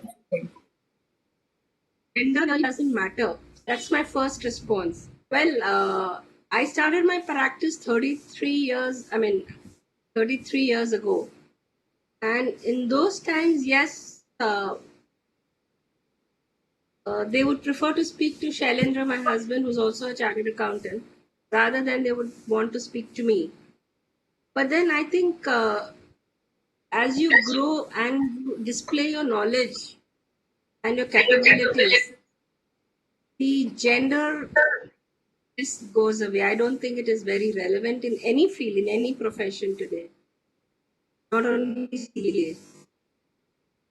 I hope I've answered the query. Ma'am, this gender biasness is actually not existing in CA profession, but still, if someone is feeling this, it's better to just excel in your skills. Better to take time out for yourself and then show your confidence. I think that would take this. Kimisha ma'am, the next question is for you from Mayuri Paliwal. She's from Indore. She's she's asking basically, what are thoughts about hiring women on freelance basis for working with firms and companies on short-term basis? Can we update such opportunities on WMEC or ICI portal? A lot of women without COP or job will be working as per their convenience and also earn at the same time. I think, ma'am, this is a good suggestion. How do you take that, ma'am? Yeah, we have one features in our women member empowerment portal. They can register themselves at that portal, and they can also mention about area of interest, whether they want to like a freelancer in internal audit or taxation or other areas. So that type of features already available on WMEC. I would request all women members that they can upload their details on that women empowerment portal. And there even we have added features according to area wise also. Regarding, we have 164 branches, so we have added 164 branches list of that, and member from that particular relevant area, they can mention about that. And as per their flexi working hour also they can mention, and they want to be in as a partner or as on assignment basis also, all type of that type of requirement they can mention on our portal. So please go through that portal, and further if you have any questions related to that, so always welcome, you can send me also. Okay, ma'am. Ma'am, next question. I think Rajnandini ma'am, you can answer that. It's from Saloni Dalal, Udaipur. What tax is attracted on withdrawal of your money from PPF account on which you have claimed deduction in the earlier previous years?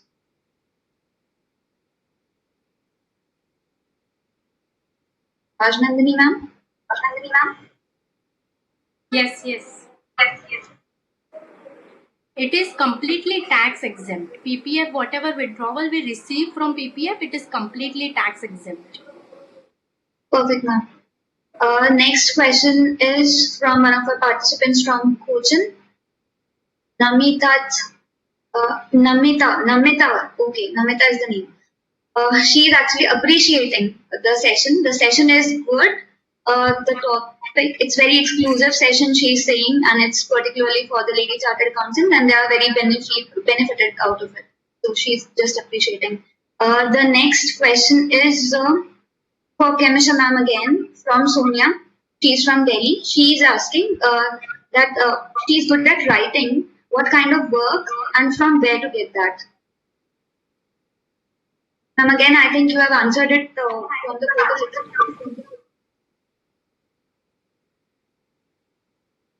Yeah, can you repeat, Divya? Yeah, ma'am, Sonia is asking. She wants to pursue some kind of work in writing. I mean, she has a good writing skill. So she's just asking what kind of work she can have and where to get that from. So what are the professional opportunities available if she's if she's having a good writing skill? Yeah, really excellent, I would say that, because at ICI platform, I would like to mention about, we have so many technical committee, for example, Auditing Assurance Standard Board, Ethical Standard Board, and international taxation. Depending on her interest, she can send mail to that relevant committee, technical committees, even research committee.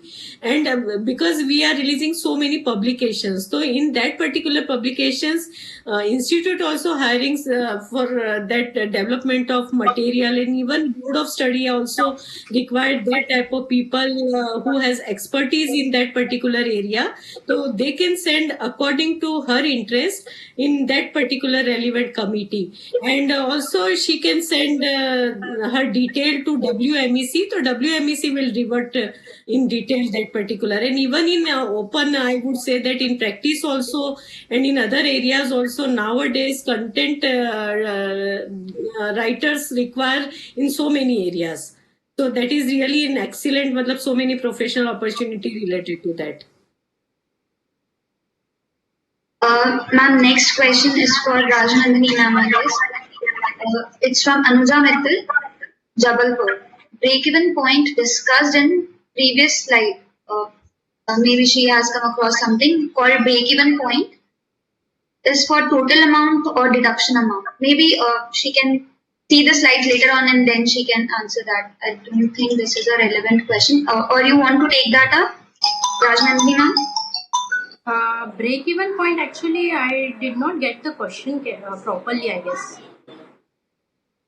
It's okay.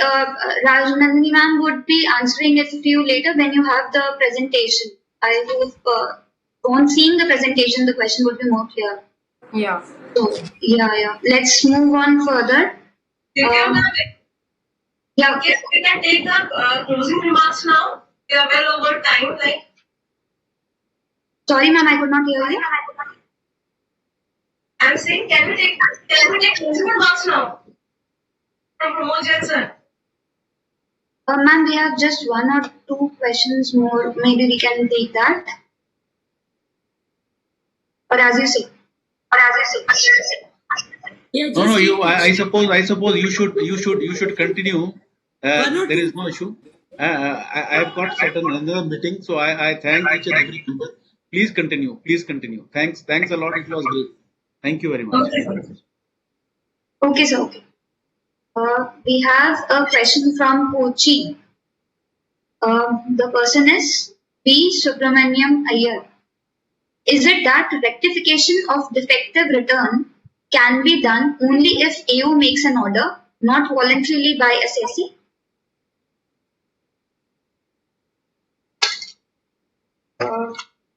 The question is for Nina madam. Question is for Nina ma'am, yeah. Sorry, what was the question? Ma'am, I'm just repeating that again. Is it that rectification of defective return can be done only if assessing officer makes an order and not voluntarily by the assessee? Once you get this defect notice now, that defect notice under 139.9, you have the time to rectify the defect. If you rectify the defect, then there is no issue and the rectification, and there is no question of rectification. The defect will be rectified in the return. But if the order is passed by making some addition or making some disallowances, and if there is some mistake which is apparent from the face of records, in that case you can apply for rectification under section 154. So defect notice and rectification is totally different. Okay, the next question is for Rajnandini ma'am. And Dipali Jain from Indore is asking, once NRI received insurance claim amount in USA for accident of his father and his father passed away. Now this insurance claim amount is taxable in his hand or not? Please guide. Taxable, as it is related to that a claim is received for his father. If his father was a resident and if it belongs to that particular year, then yes, it will be taxable for the NRI too. Next question is for Nina ma'am. Ma'am Sonia from Delhi is asking to share your practical experience with the IT department and what difference is from IT Delhi. I haven't been to IT Delhi, but yes, I'll tell you, in last 10 years, I had very good experience of interacting with income tax in Mumbai, because the officers in last 10 years, either IAS or young and energetic, and they are quite happy to learn also from us and very open for discussion. And just to be that if you are having very clean practice right from the beginning, your reputation is also reached to the department, and they will also be doing on one-to-one on professional basis. It is gender neutral. It is secondly, it is even status neutral. Whether you are assessing or representing assessing, or you are assessing officer, it doesn't matter. It is absolutely on professional basis. I was very happy. Rather, I'm going to miss all this meeting new people from different parts of the country. With this e-assessment thing, face-to-face assessment thing. Otherwise, it was quite wonderful to meet someone from Jharkhand and someone from Darjeeling talking to you about the city and their experience. Next question is again from Sushi. Section 148 reopening. Are the conditions cumulative or only any one condition to be fulfilled? On any of it. Any of it. Conditions are not cumulative. Any of it. Perfect, ma'am. Ma'am, again, the next question is for you only. How to defect, evade fraudulent notices or intimation about demand or refund, etc. How to detect or evade fraudulent notices. That's a major thing. In fact, I was about to request Kamisha ma'am to take up this matter with the department, with the stability, that please officially announce your official websites and official email addresses from which it is coming, So it is, one should not open, those standard things that HTTPS से नहीं आता है तो खोलो ही मत, और वो जो standard का करना ही चाहिए. But yes, these issues are there, and whenever they never give you this SMS में refund का आता है, but otherwise you don't receive so many other things, So don't open, wait for, always cross check on the portal. So whatever is coming to you, the copy, mirror copy has to be on the portal. So that is the best way to handle it. But actually, I think I request the institute to take it up. I am also requesting BCS to take it up. Sure, Neela madam. We will convey it to our direct tax committee and definitely they will represent. And they can announce this official websites and official email address in national newspaper only, and even on their website. So then everyone is aware, Sure, yeah. Ma'am, the questions are over. Kamisha ma'am, you wanted to share something? You were earlier also. No, it's already 6, I think 6 for 10. Okay, ma'am. So I would just like to thank everyone for your patience and for a very wonderful session. All the speakers, all the participants, thank you so much for your time. Just to end the session, I would like to say, जिंदगी की हर सुबह कुछ शर्तें लेकर आती है और जिंदगी की हर शाम कुछ तजुर्बे लेकर जाती है.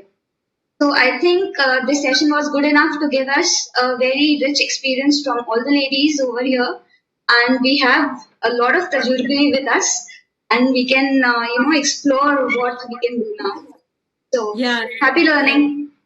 Thank you, Divya. Thank you, everyone. Thank you for giving us the opportunity. Friends, I would just like to make some one point. Yeah. We use vernacular language in the Institute's program, but you fail to understand that there are people from South India who do not understand Hindi. So I would prefer that, though I am a North Indian, I really don't understand what Divya said today because I'm not used to those languages. So if you have such good sayings, please convert it into English so that people across the world can understand and just not North India speaking chartered accountants. I find this very often. I'm telling Kamisha also, I find this very often even in the other seminars, which is not advisable because that means you're excluding people from what you want to say. I mean, the institute should consider South Indian members also as part of their members. Avoid Hindi and avoid vernacular language if you're having a national level program. And today, you're having virtual learning. it is all national level. People are joining from across the board. So I think we should, fortunately or unfortunately, which is the cutting language between Yes, ma'am, workers. I'll take a note of it. Sorry. Yeah. I was telling taking care of that. Because in our central level committee, we are generally, we generally send even mail to our speakers also regarding that, and definitely in future also, we will convey these things to all our brilliant faculties. Yeah. my observation today. I've also observed it, but I voice my Thank you, ma'am, for your suggestion. Yeah, and on behalf of Women Member Empowerment Committee, I would like to thank our all speakers, Neena Ben, Priya ma'am, and Raj Nandini ji, and of course our moderator, Chartered Accountant Divya, also for excellent conduction, for excellent deliberation in this topic, and we are looking forward for you all, our members, in next our VCM related to overview on standard on auditing, overview on accounting standard, and about ethical standard. So goodbye and have a nice time. Thank you very Thank much. you. Take care, be safe. Thank you. Take care, be safe. Yeah, thank you.